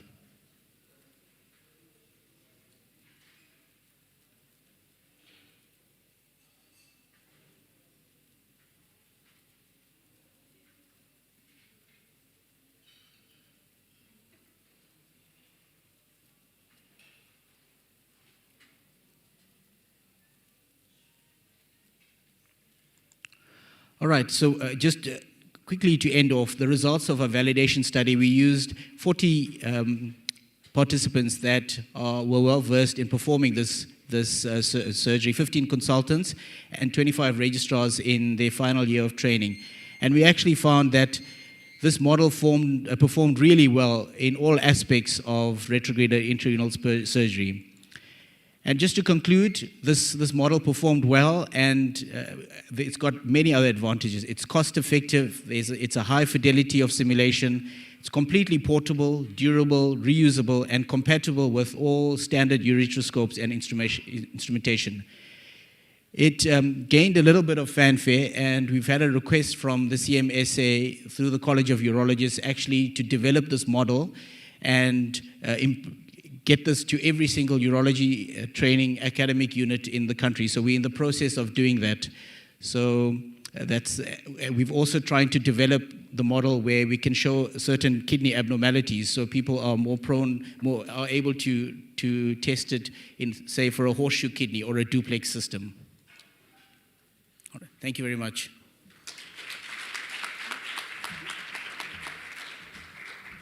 Thank you so much. I think you did take chairperson's prerogative, but I think we did enjoy your talk, and I think we'll be continuing on the same theme. So here we are showcasing how IWS and our hospitals have been innovative. So just now we've heard about how they are managing stones in an innovative way, and we know that this is a big problem in our setting. So the next speaker, continuing on the renal theme, is Dr. Lungiswa Mthingi Nkonzombi. She's one of the physicians at Nelson Mandela Academic Hospital. And I want to note her especially because she's one of the first graduates of the physician program or of the fellowship of physicians from Tata during the time of Prof. Awotedu. So she's really the big sister of internal medicine in Mthatha. She's also, I think, the only subspecialist in nephrology in that area, and I think she's done very well. We are really proud of her achievements. So she will be talking to us about renal replacement services at Nelson Mandela. She did her time at Port Elizabeth, so she'll also be able to compare across the province what happens between the 3 provinces in terms of access to renal support services. Welcome, Doc. Thank you so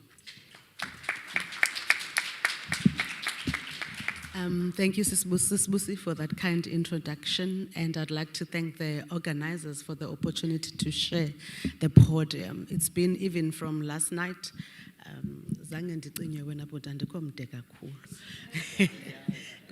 Thank you. And so even from last night, it's been a privilege to be able to just pause and reflect on the 40 years that most of us have been beneficiaries of. I term myself a beneficiary of a homeland medical school, and I'm very grateful. And so my talk is really about the evolution of the kidney replacement services in Nelson Mandela Academic Hospital, what has been in the past, where we are at present, and what hopefully we will achieve in the future. By way of background, I'd just like to give information about the prevalence of chronic kidney disease, which is estimated to be between 6 and 17% in South Africa nationally.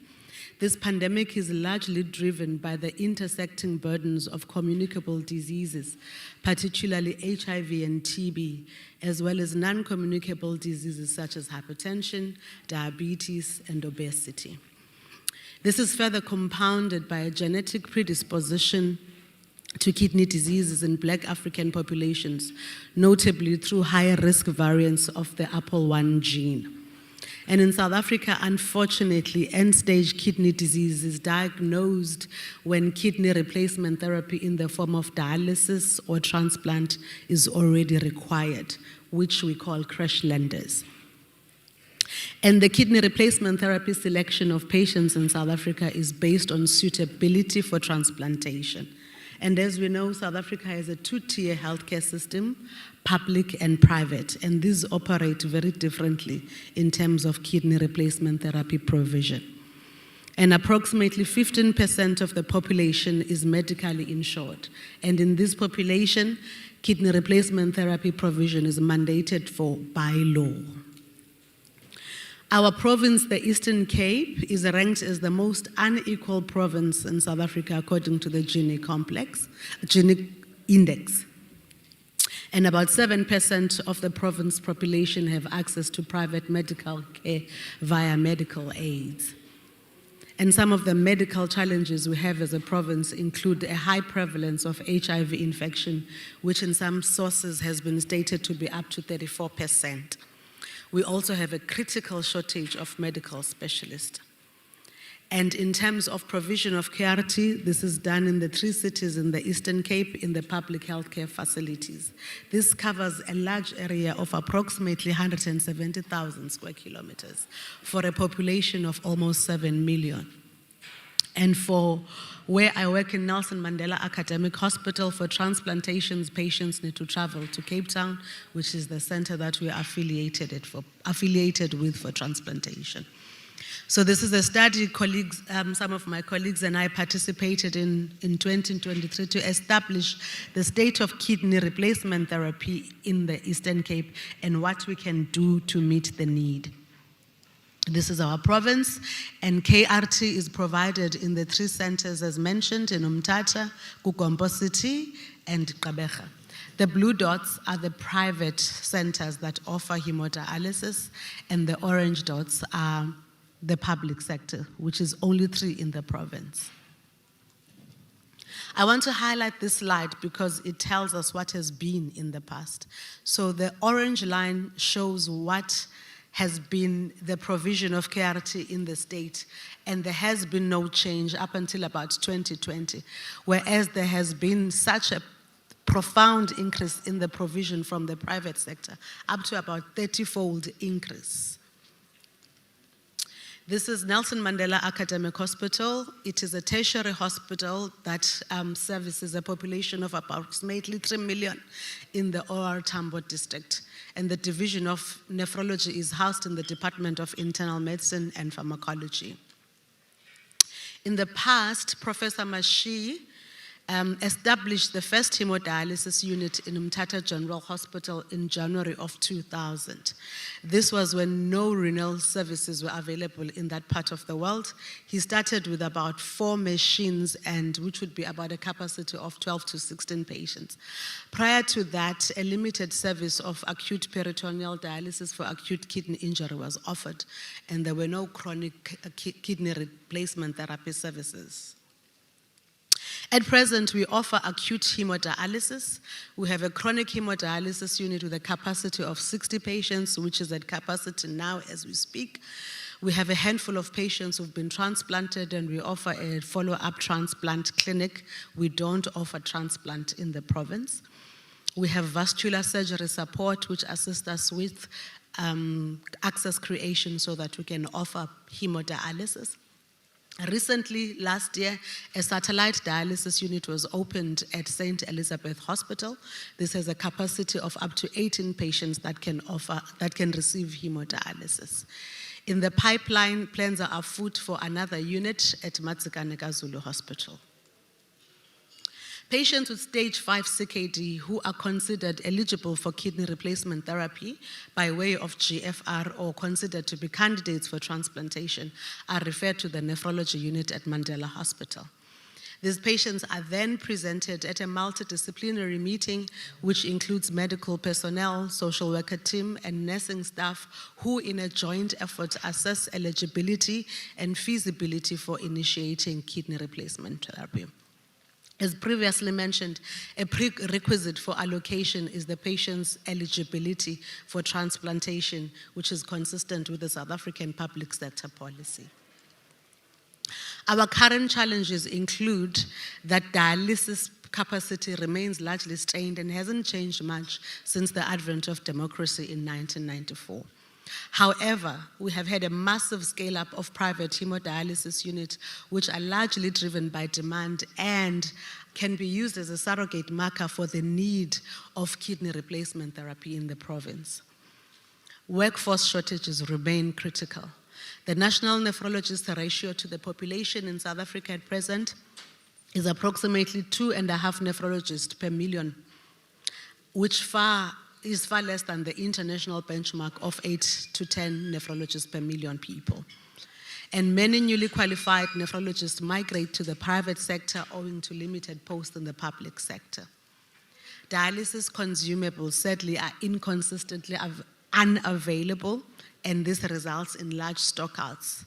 And procurement decisions are often made without adequate clinical input, thus disrupting continuity of care. In terms of future directions, focused interventions are needed to prevent chronic kidney disease and to limit progression to kidney failure. And this will be achieved by integrating chronic kidney disease screening in primary health care. Furthermore, we need to enhance local research so that we can determine what is the true burden of advanced chronic kidney disease and kidney failure, so that we can also further assess barriers to increasing kidney replacement therapy access. We need to increase access to transplantation. This can be achieved by a dual strategy that strengthens both deceased and living donor programs in an equitable and sustainable manner. We need to strengthen human resources through investment in nephrology training and workforce development. I am a beneficiary of training within the province. I did my nephrology training in Livingston Hospital, and I'm sure this can be expanded to the other centers, including East London and Umtata. We need to establish care pathways that will integrate pediatric and adolescent patients into kidney care. We also need to enhance our public and private and public partnerships so that we can leverage the resources that are available in the private sector. Expanding kidney replacement therapy by introducing a PD-first policy in Nelson Mandela. Renal registries are essential for planning and monitoring resource allocation in kidney care. In South Africa, we have the South African Renal Registry. This has been in existence since 2002 and collects data from both public and private sectors that tell us of the state nationally. We need to continue with sustained local awareness campaigns to promote healthy lifestyles and to improve community-level recognition of kidney disease. Promote early awareness of kidney health and organ donations, both in our medical societies, in our healthcare professional circles, as well as in social circles. We need a more centralized and transparent procurement system that is guided by clinician input so that we avoid service stockouts.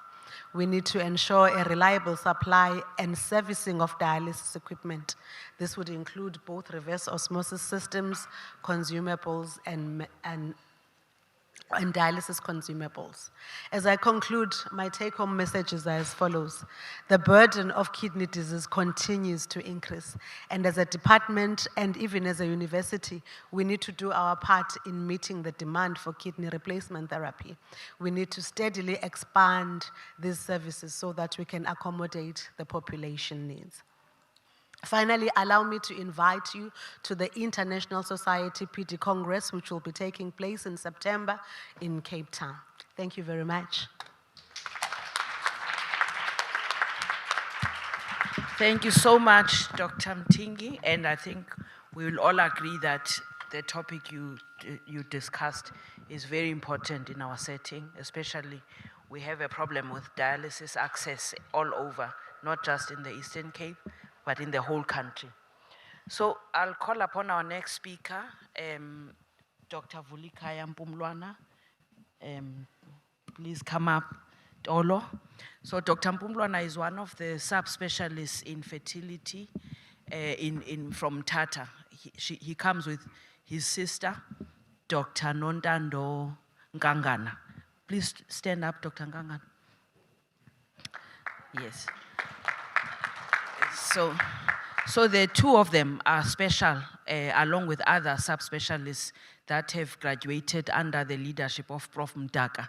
We recently celebrated Prof. Mdaka's achievements as a leader of the Obs and Gynae department, and that department has the greatest number of subspecialists.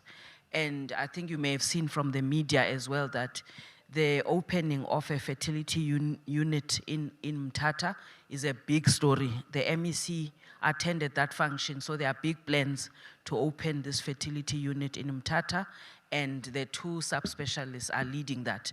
So continuing on the theme that WSU cares, WSU leads. Yes. So we are showcasing innovation from WSU, so we want to welcome you. Go for it. Thank you very much, Prof, for such a lovely introduction. I'm not sure if it goes next or come back. Yeah, thank you very much. I think I'm sorted with that. Firstly, I would like to greet everyone who's seated in this meeting, and my appreciation also at the same time. The mic.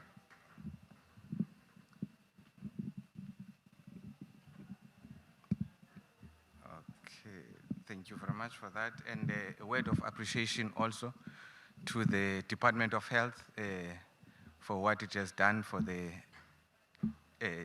Nelson Mandela Academic Hospital, and also Walter Sisulu University. Still I'm not? Oh, I'm far, Aisha.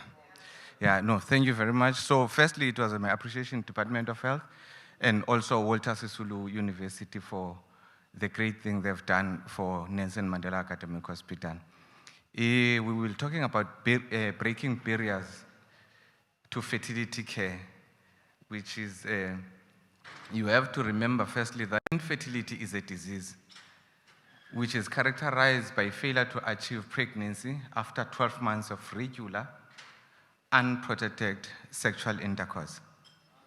And globally, it accounts plus minus 1 to 6 couples of reproductive age do experience infertility. And the lifetime prevalence of the disease is 17.5%, and the periodic prevalence is around about 12.6%. And the infertility prevalence does not necessarily differ significantly between your high-income countries and your middle and low-income countries, which is around about 17.8% versus 16.5%. Then the importance of that data is to say it is a global problem and it affects everyone. It doesn't matter where you're coming from. Involuntary childlessness is a major health problem, and it is associated with devastating consequences in our societies. Reproduction and family formation is a basic human right, and inability to reproduce due to infertility as a disease is associated with profound psychological problems. The consequences of this problem are that women in infertile couples are often blamed for being childless, and this is done with no medical evidence at all. If it transpires that it is a man who is infertile in that relationship, this is taken as a private matter, whereby it's only discussed in corners, perhaps with the father-in-law, and does not necessarily include the mother-in-law. This often leads to social ostracism and also gender-based violence. There is therefore a high unmet need for couples and individuals who present with infertility that requires safe, effective, and affordable ways in assisting them with the problem of infertility. Medically assisted reproduction has a center stage role in addressing infertility, assisting individuals and couples to achieve pregnancy. And the optimal coverage of your medical assisted reproduction is estimated at around about 1,500 assisted reproductive technology cycles per year per million individuals in any given population. And according to the data in South Africa that is coming from the South African registry, it is reported only around about 10% or 13%, which is calculated to be assisting these people. And this is between year 2015 and 2019 respectively. And a study which was done earlier on by Professor Krug and Professor Dyer in Cape Town actually showed that in 2012 it was only 6%. Then it simply means we haven't done enough. What are the barriers to this assistance or management of patients who present with infertility? One is financial. We have to remember and also recognize the fact that it is a type of assistance or care that is out of pocket. All right? Number one, medical aids do not fund any of this treatment. It is currently only discovery and a certain option in the discovery and only offers you 2 cycles of IVF. The rest, you're not going to get any assistance for funding for such services. All right? And if you note, your public sector is probably will be a cheaper version of your IVF treatment as compared to your private sector services. Number 2, your geographic location. And generally throughout the country, there's more of your private sector services as compared to your public health services. Because currently, as we speak in the country in public sector, which is a bit cheaper, you only have 4 centers. 2 in one province, which is in Grooteskier and Tygerberg. And the other one is the Steve Biko Pretoria Academic. And the last one that we have is in Umtata in the Eastern Cape, which we are very grateful of, because at the end of the day, it shows the commitment the Department of Health has in servicing and assisting the people of the province. Number 2, the assistance we're getting from the Walter Sisulu University to try at all times, at any given opportunity, to assist the people that we are serving. The next thing that is also important is to understand that with the public sector services, we do offer what we call low-cost IVF, and generally, you're looking at plus minus 15,000 rand to 50,000 rand for a cycling in public sector. And if we're speaking about Umtata, Nelson Mandela Academic Hospital, we're looking between 25 and 30,000 rand, which will also be a little bit cheaper in some instances. And that is out of pocket. And it's a huge difference when it comes to financial burden. Psychological part of it. Remember, the minute you are said you are called to be infertile, it's not an easy diagnosis to have as an individual. And all other people will be looking at you happy, and the next question you're going to get from, especially from the mother-in-laws, my daughter, you've been married for a year. What is happening? And the question is, mother, am I married to you or to my partner? Why should I discuss my issues with you? But unfortunately, our society, that's how things are. And it builds up on that pressure, and it becomes a very difficult and a psychological burden to carry as an individual. Educational level, the minute you tell someone you are infertile, the person's understanding of the diagnosis itself also assists with better care of that particular couple. And lastly, maternal age, because more often than not, you'll find out we tend to postpone reproductive career for later on based on certain issues, which we are still going to discuss about them. And later on, you come to our doorsteps and you're already of what we call advanced maternal age. The access to healthcare, according to O'Donnell in 2007, is actually dependent on 4 pillars or 4 dimensions. One is accessibility, which is your geographic location. If you note previously, patients had to travel almost 250 kilometers to 1,700 kilometers to centers where they will get IVF assistance in the different provinces that we talked about. But if you're looking at the Eastern Cape, perhaps it's even much more closer and shorter with lesser distance to travel. And mostly importantly, in the Eastern Cape, it is the first public because we only have 1 private in PE. The availability of resources, because in some instances, you might have the geographic location that this is the center, but it's not giving you what you want. So it is a center that is available for everyone within the Eastern Cape and also within South Africa. Affordability, price-wise, like I said, it is much more cheaper because it also offers what we call low-cost IVF. Low-cost IVF does not mean it is low-cost service. Low capacity of service. It only means it is government subsidized. And lastly, acceptability.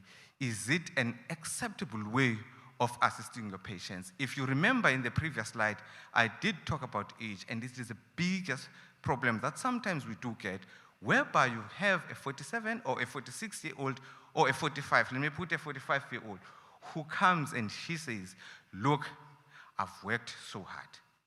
I have so many things in my name, and I don't have a child. Remember, I've been doing this so that when I go, I can leave all my things to my children. Can I, by any chance given, have at least 1 child? Then we will tell you, say, look, it is possible.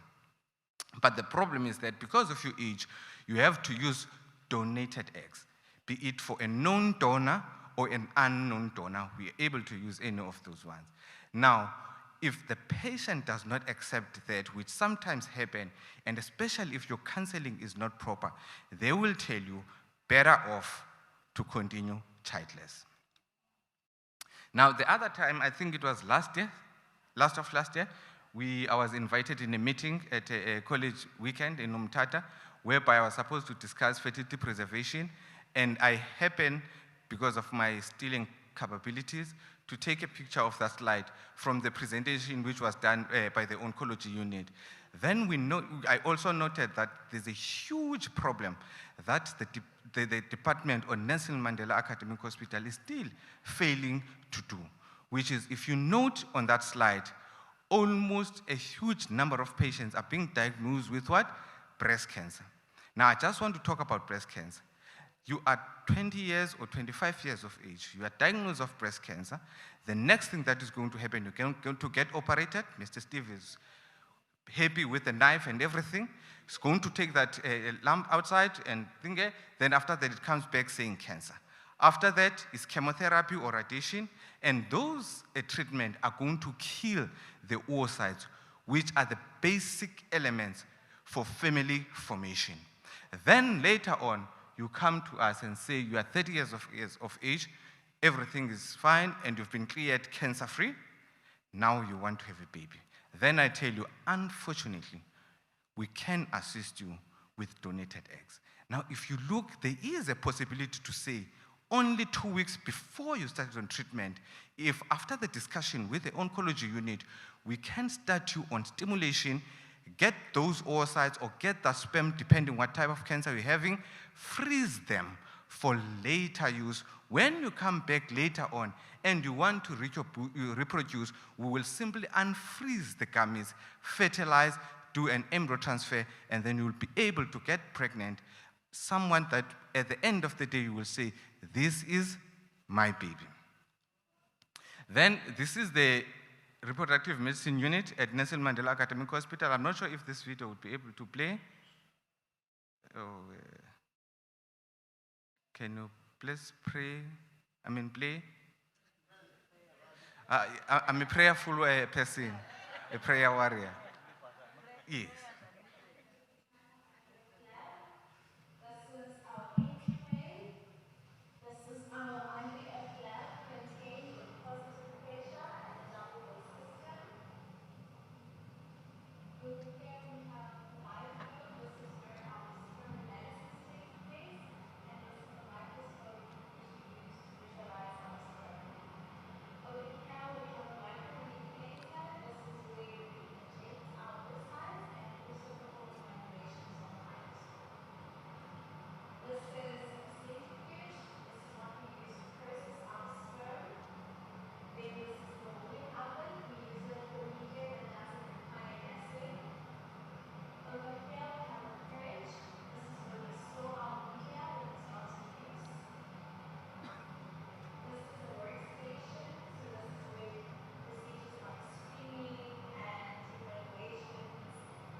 Thank you very much, Kuhle. And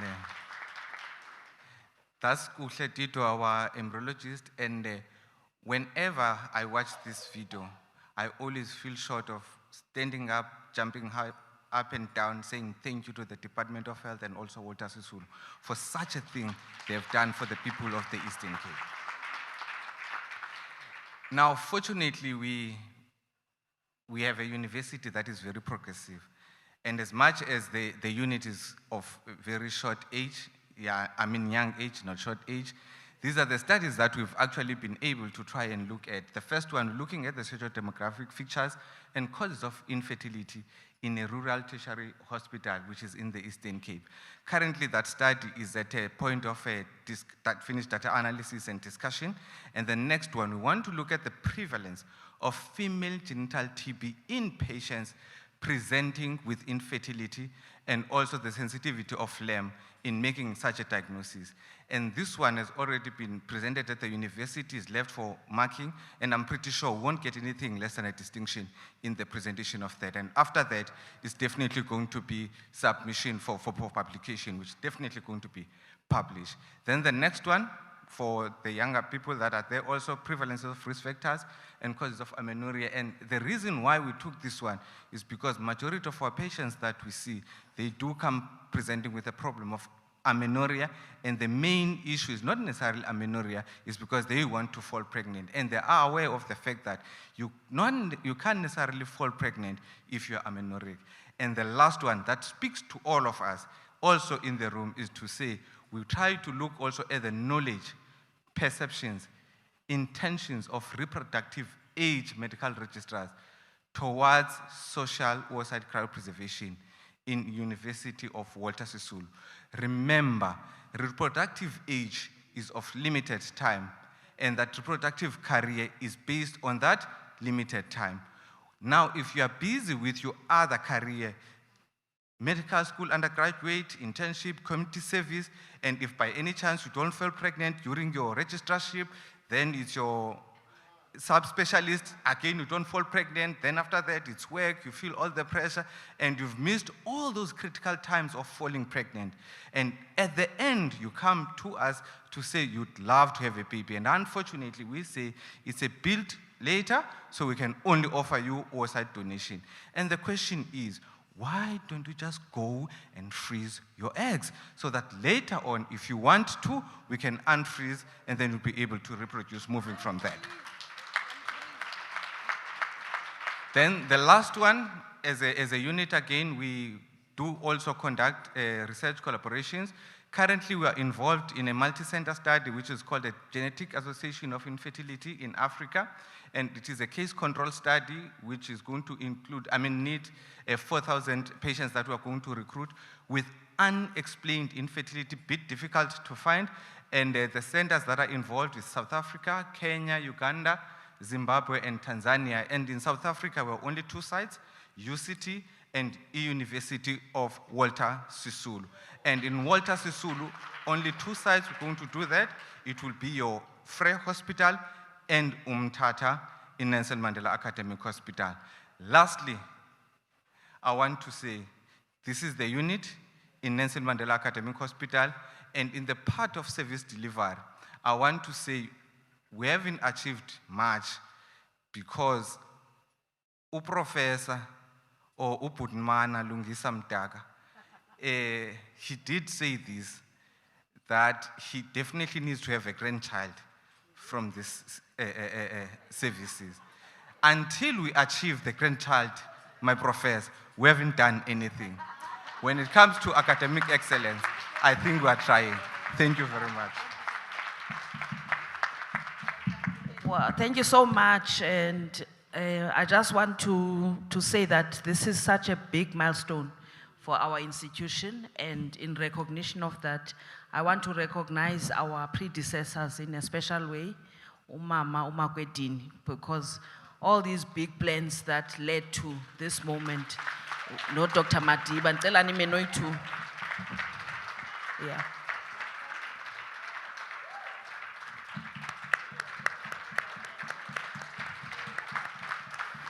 So the planning of this didn't start today. It started very long ago. And I also want us to note that Dr. Mpumlwana is one of the first specialists, the ONG, to come out of the institution. And along the same theme as Prof. Koto, to note that he actually had a medal with college exams. Let's clap for him.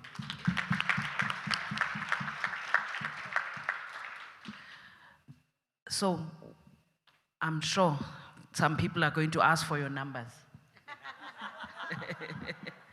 And I know that it's going to be guys because they want abantwana for second wife. Okay, so the next talk is from Dr. Zipho Zonke Mafika. And this talk is about the collaboration between Pathcare and Walter Sisulu. So it's important to note that even though we've done very well as an institution, there are disciplines that we still don't have. And that's one of them is hematology, and a lot of the laboratory disciplines we don't have. You know that when we had our graduations about 3 weeks ago, we graduated our first chemical pathologist. So we still need to collaborate quite a lot with the private sector. There is a relationship with NHLS, but also in some respects, the relationship still needs to be developed because there are lots and lots of specialties that we still don't have, and our people still have to travel outside of Mthatha for services. So I'll just ask Dr. Zipho Mafika to come up. Just a word about him. He was born and raised in the Eastern Cape in Mthatha. So I'll let you know that we grew up in the same area. He's of course much younger than me. So, yeah, so he's much younger than me. So he's done a lot, and he's got his MBCHB from Free State, he's got his fellowship, he's also got a leadership qualification from UCT. So he holds a very high leadership position within Path Care. And I think Path Care services this area all the way from Richards Bay to George. So we look forward to hearing from you.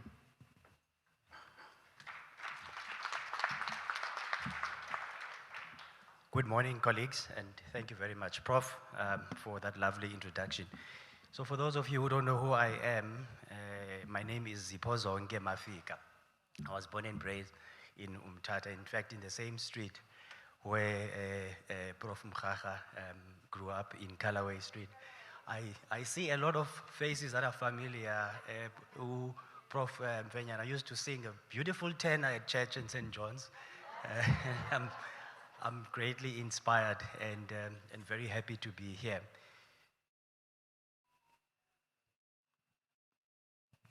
That is not mine. Can I just quickly show you where mine is? Give me a sec.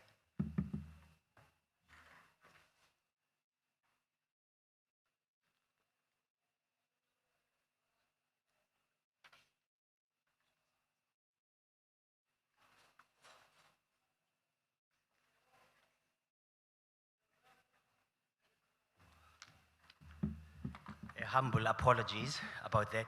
So I'm greatly honored and just want to say thank you to the organizing committee for the great invitation. I do take this opportunity with a lot of heart to say that I've listened and I've read about the milestones that have been carried on by the Walter Sisulu University. And I'm greatly honored to be here with some of these giants. So my talk or submissions here today are going to be centered around opportunities which I would like to sort of invite you to think about going forward.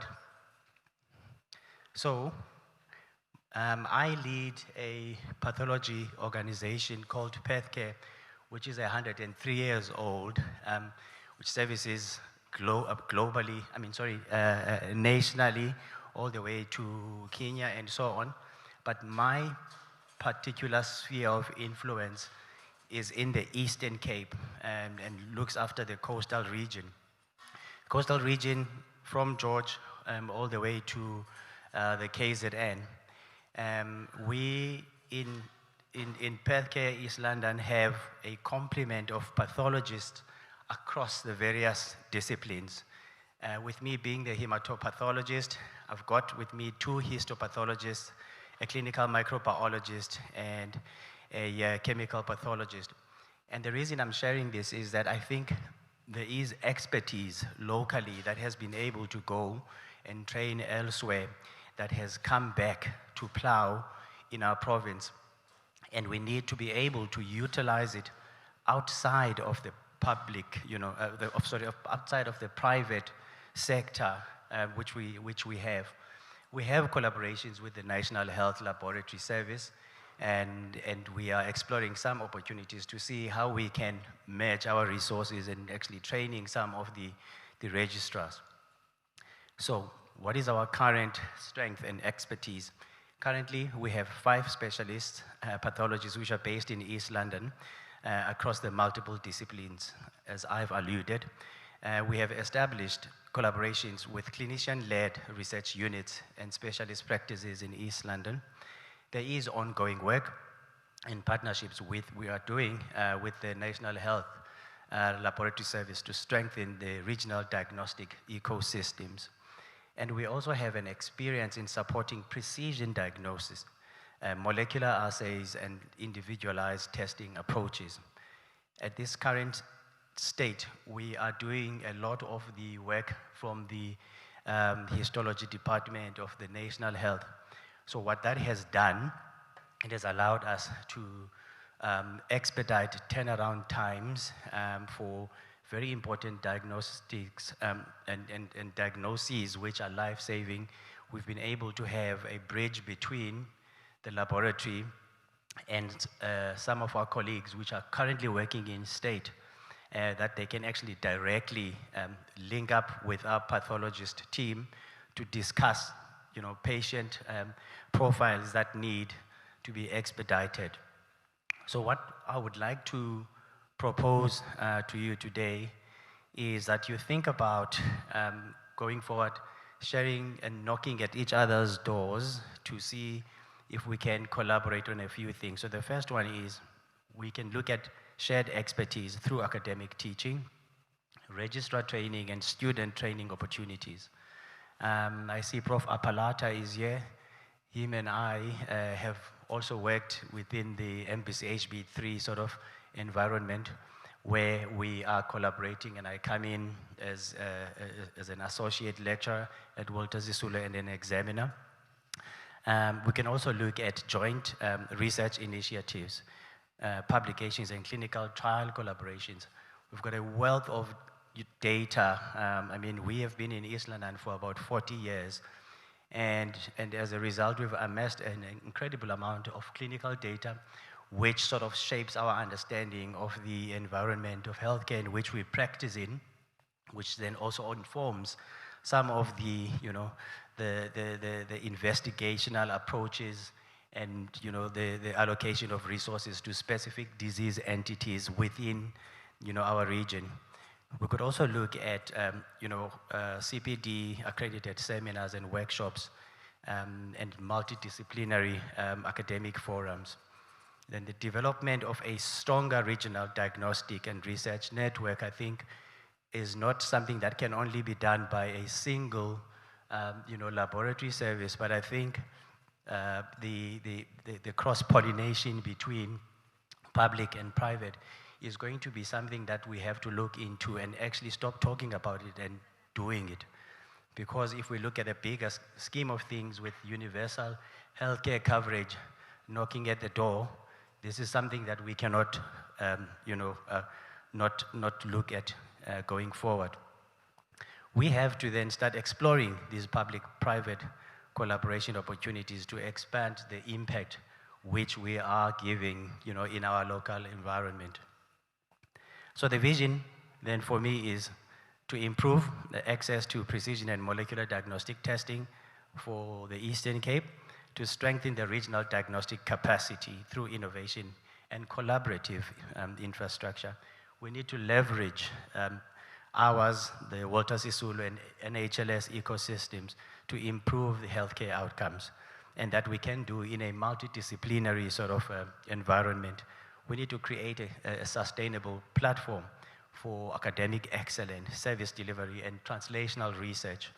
Position the Eastern Cape, and not just East London, as a regional hub for advanced diagnostics and clinical research. With that, I would like to take the opportunity to thank you for your time. Thanks.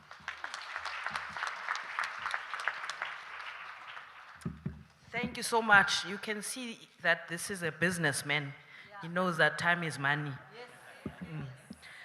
So without further ado, I think the message you are bringing to us is very important with universal health coverage, and noting that there are deficiencies in the services that we can offer, especially with regards to training. So I think this relationship can be developed and looked into. So the next speaker is Dr. Madeline Muller. I think most of us know her. She's very, very passionate about work-based assessments, and she's done a lot of training across the province between Mthatha and Gqeberha. I wonder when she rests because she's so energetic. So she'll be talking to us about pioneering works by WSU Family Medicine Department in this space of work-based assessment. So this is an important area, and it follows on the theme of Prof. Koto's speech, where he was talking about fitness for purpose. So our specialists, or our doctors actually, let me say all doctors, must be fit for purpose. They must be able to practice what they've actually been taught, and everything they do must be patient-centered, and the outcomes must be favorable for the patient. So Dr. Mela is a family physician who works at Cecilia Makiwane. She holds a master's in health professions education, and she's also enrolled in a PhD in the same area. So I think she's the best person to speak to us about this. Welcome, Dr. Miller. Thank you very much, Busu, who's my other partner in crime with WBA at WUSU. We've got very short time. Initially, we thought we'll do something practical, but what I actually want to do is actually just give you the basic nuts and bolts of how we are implementing WBA in South Africa at the moment, and then how that translates in what's happening at WUSU. So Prof. Koto this morning gave us the nice grand vision, and I'm going to try and get it right down to nuts and bolts in 10 minutes. Great, in the green. So this is just a short overview of historically where we are at. And already in 2016, 2017, there was a call to action from the colleges of medicine to say we need to relook at how we train registrars in South Africa. And by 2021, a committee was formed between the college, who classically does our exit exam for our registrars, as well as the Committee of Medical Deans, because the universities looks after the actual training. And by 2023 and 2024, we were starting to do early pilots and training with universities across the country. And of course, because we are academics, we are also researching it while we are implementing. So there's a nationwide WBA research project, and Walter Sisulu is part of that. I'm the principal investigator for that, and family medicine is one of our pilot sites, but we also have obstetrics and gynecology with Dr. Gubu Ntaba, as well as anesthetics under Prof. Mchacha, and emergency medicine with Dr. Derrity is also starting to get involved as early adopters. So at WUSU, WBA is already starting in the first few pilot sites.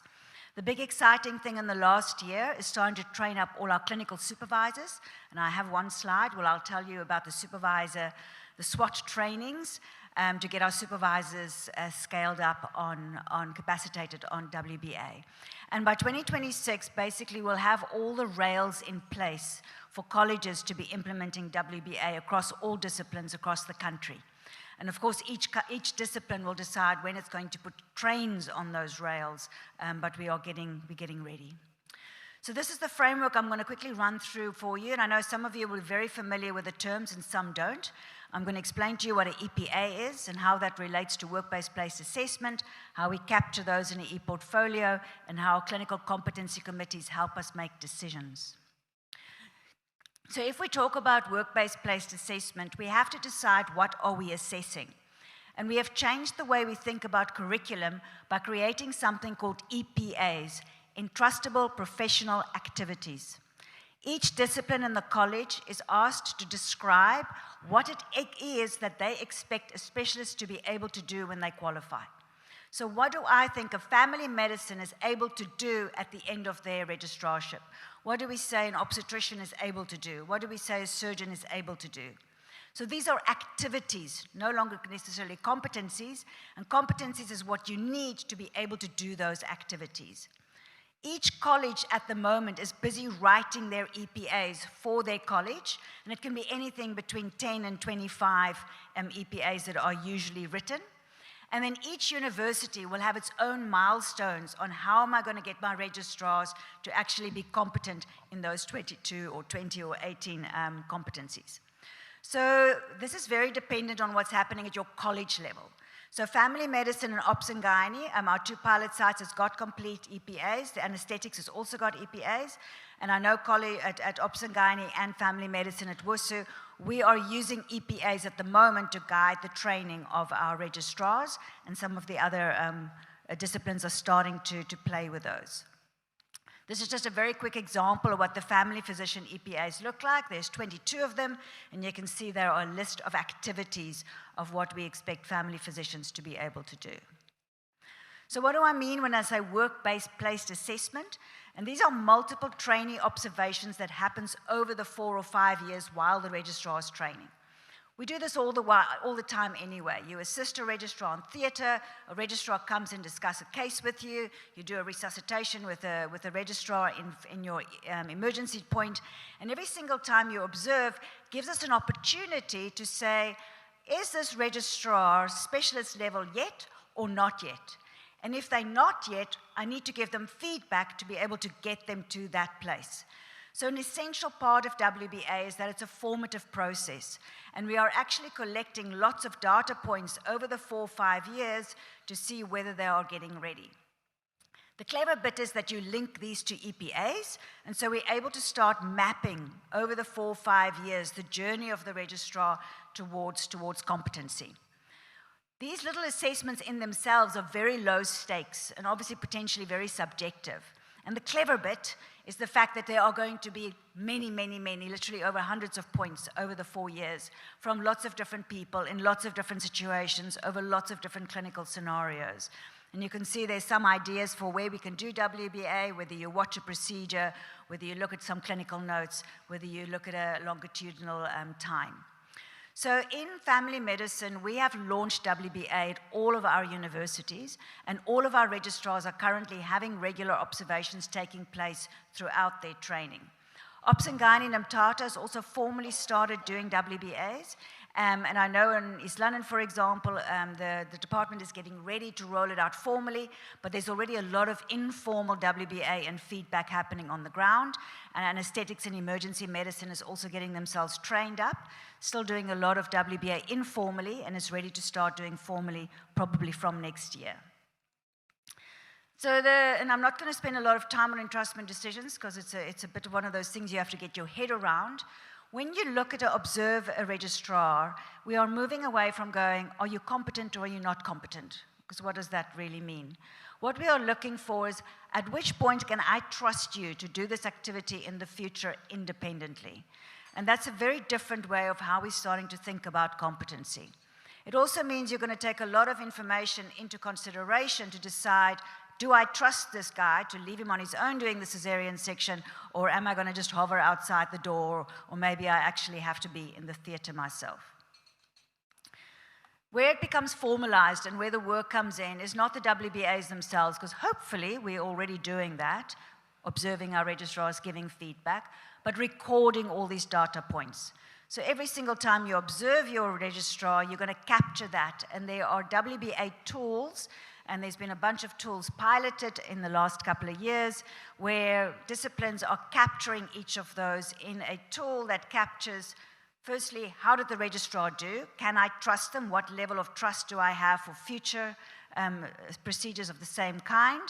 And then the feedback is included in that tool. So what did the registrar do well? What could have been done better? And what action plan does this registrar have to do to actually get them to where we want to be? And so this e-portfolio, this data points then all gets captured in a massive e-portfolio where you'll have a nice dashboard to be able to track how your registrars are doing. So family medicine has got a fancy posh tool called Scorion that we're using across most of the universities. It's very lovely and extensive, but it's expensive, so might not be the long-term plan. What the colleges is doing is they have piloted a jot form-based tool, and Ops and Gynae Namtata has been one of the pilots that's been using one of a simple app on a tool. They've got one WBA template that they use to capture each of these observations. And emergency medicine has got their own version of that using RedCap, but the principles are all the same. The college has just actually put a tender out, if they've actually appointed somebody who will be creating the e-portfolios that will be used across all the disciplines. So the college is helping to set up the structure and support. It will be piloted and betaed, I think, from July this year. And from next year, they'll be available. So if a college, surgery, pediatrics say, okay, we want to start doing WBA, the college will help set them up with the tools they need to be able to capture and keep track of that. And then the last thing that will need to happen is your clinical competency committees, each discipline, will have a group of specialists in that discipline that will look at those dashboards and make decisions about progression, etc. So in family medicine, we already have a local CCC that's met, and we've had our own registrars. It's actually gone through a process where we've signed off our first final year registrars as being competent in their 22 EPAs, and are therefore were able to go and write the fellowship exam. So just in an infographic form, all those colored dots are all the data points that a registrar is collecting. There's CCC meetings every 6 months to see how they're doing on their journey. And at the end, they need to have all their EPAs signed off before they can go and write their exams. So my final slide is just about the training of clinical supervisors at Walter Sisulu University. The SWOT training is a 2-day training face-to-face or 4 online webinars through the college. Come and talk to me if you want more information on that. We're busy just setting the dates for the June one, for the Mthatha one in the next couple of months. But you can see over 90 people from WUSU has actually attended, and pediatrics, well done pediatrics. We've got 20 people from pediatrics that's actually attended SWOT trainings. And you can see we've got an extraordinary team of SWOT trainers that we've put together. To be able to roll out WBA, every clinical supervisor that's looking after your registrars needs to be trained. They need to know how WBA works, they need to know how to fill in a tool, and more importantly, they need to know how to give effective but appreciative and good feedback that actually creates better learning environments. So please look out for the trainings, and let's get all our registrars trained up. Thank you very much.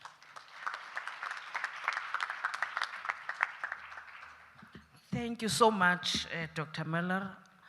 I think from what we are hearing, Walter Sisulu is at par with other training institutions, especially for specialist training. And it's really, really appreciated that our staff, our academic staff, is really coming on board to ensure that the programs are of a good quality.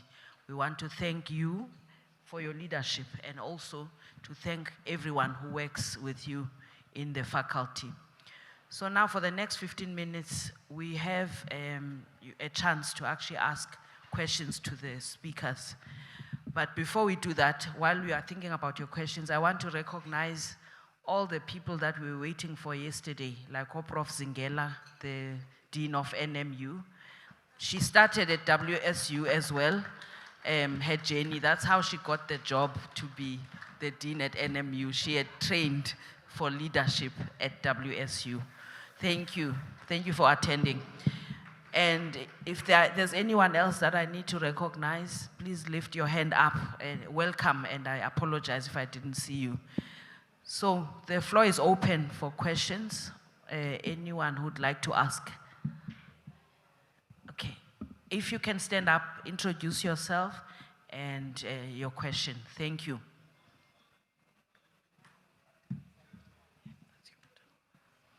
Good afternoon, everyone. My name is Angela Hartwig. I'm a medical officer at Adelaide Hospital in Amatola District. My question is for Dr. Mtingi. I want to know, do you feel that expansion of PD has potential for meeting the unmet need for dialysis in the province, especially in rural areas? The answer is a heartfelt yes. Absolutely, but then that's not the question you were asking, right? So peritoneal dialysis is a home-based therapy. And this it was very prominent during COVID when we experienced what we experienced. So because it is a home-based therapy, also it is patient-driven, something that can happen at home. But furthermore, it is less labor-intensive compared to hemodialysis. And then in addition, it is a nurse-driven service.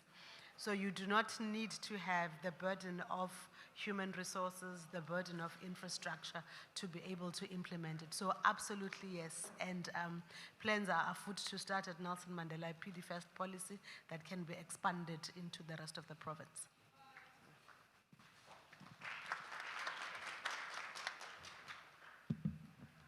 Anyone else?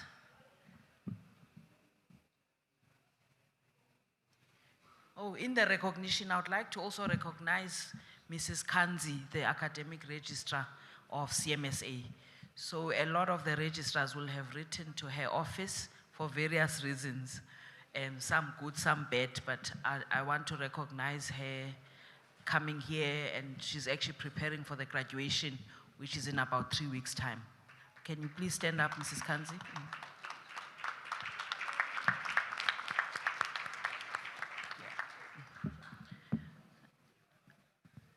Okay, is there a question? Ask. Okay. Can you please bring the mic to Prof. Zingela? There's a question at the front here. Thank you. It's actually not a question. It's a comment. And the comment is to every presenter. I'm going to stand here so I can see all of you properly. Sorry, as people know. So I want to see all of you because I'm getting up just to comment and to say, you are actually the future of the province and also the institution. Even if it doesn't sometimes feel like it because you're so busy on your little treadmill trying to get to the next point. Just sitting here and listening to you has been very inspiring, all of you. And the wonderful thing I'd love to see one day is if in the work that you're doing, now and then, we get to see all of you doing one project. I'm sure you can think of one project where all of you can be involved so that we can read all about you and I can say, I was there when the collaboration started.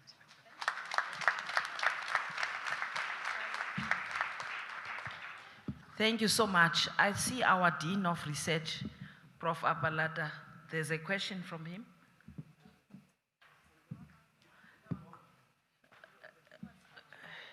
There's no question? Okay. So I think in the spirit of being a dean, Prof. Zingela has almost closed the program for us. And now what's remaining is for us to recognize that I think the themes that were put together by the scientific committee are all relevant. I think we've emphasized the flagship programs of WSU, and we are also aligned with national priorities like universal health coverage, private-public partnerships about that, access to renal care for everybody, access to fertility care, ensuring that we are delivering quality health care in the form of adequately trained and competent doctors and specialists. So with recognizing all those themes, I want to thank all of you for applying yourselves to these talks, for the messages that you are bringing forward. And I don't know if you shared your email addresses. Maybe some people have questions that you may want to ask at the tea, during tea. But please be open, and thank you so much.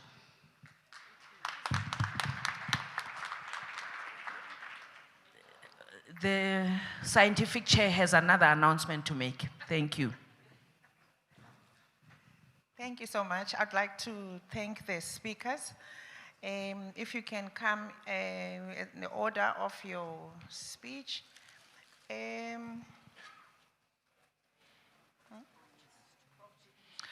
Prof. Chitnis,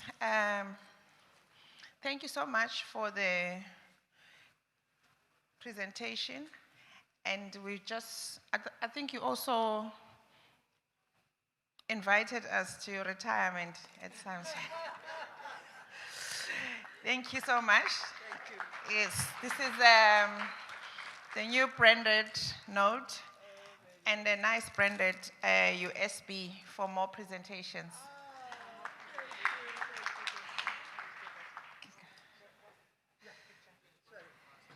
Oh, sorry. Retirement is in October. I think you just mentioned it. Thank you. You can sit down, Prof. You don't have to sit here. As you go down, it's fine. Then we have Professor John. Please receive this token for your presentation. I think everybody has been inspired by the 3D model. Thank you. Lungi, what can we say? Nephrology services. I think the other people we need to invite here are Grant. I smell a request for funding. So we need to have the business sector next time so that they can see how they can fit into the model. Thank you so much for the wonderful picture of how nephrology in Port Elizabeth is, how it is spread out in the Eastern Cape, and the opportunities that exist locally for training and teaching. Thank you. Thank you so much. Who was next? Dr. Mpumlana. Thank you so much. I think one message, fertility is a disease, and I think beyond being a medical doctor approach, you also touched on the psychosocial elements, and also how families are destroyed by not having babies.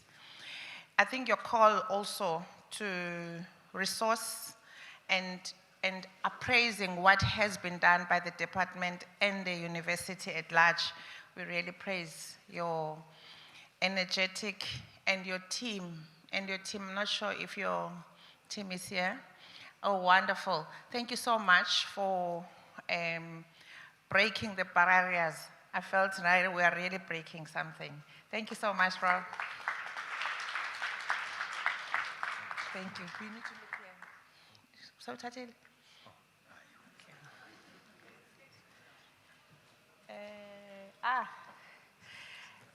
Dr. Mafika, thank you so much for first of all, agreeing to be roped in at such short notice. But it was not difficult because you've been present in allowing us to learn, to collaborate through practice, through research, and also supporting our young upcoming specialists. With this token of appreciation, and I think with the fitting for the university name, I just want to make sure that the collaboration exists far beyond today. And I am making sure that next time we will have a collaborative pathology report, something I'm smelling all laboratories talking. Yeah. Thank you so much. Thank you so much. Thank you for coming. Thank you. Who do I have? Madeleine, a teacher by birth, you can see. Thank you so much by the work-based assessments. I think all supervisors, registrars, trainers, it's very inspiring to know about the form of training and assessment. And what Prof. Koto spoke about it. And just design an AI way of just doing the word WBI in an AI way, just to fit in the theme. Thank you so much, Madeleine. There's someone taking us there. I have something else for her. Can I do it? I'll do it now. Yeah, I'll do it last with the other teams. Okay. Thank you so much. I think now we have both tea and lunch already. 13:30 is the time we're gonna meet again. We didn't break for tea. I think it's ready. And lunch is ready as well. Lunch is at 1. I think now, please serve yourself some tea. Lunch will be at 1. We come back here 13:30. Thank you so much.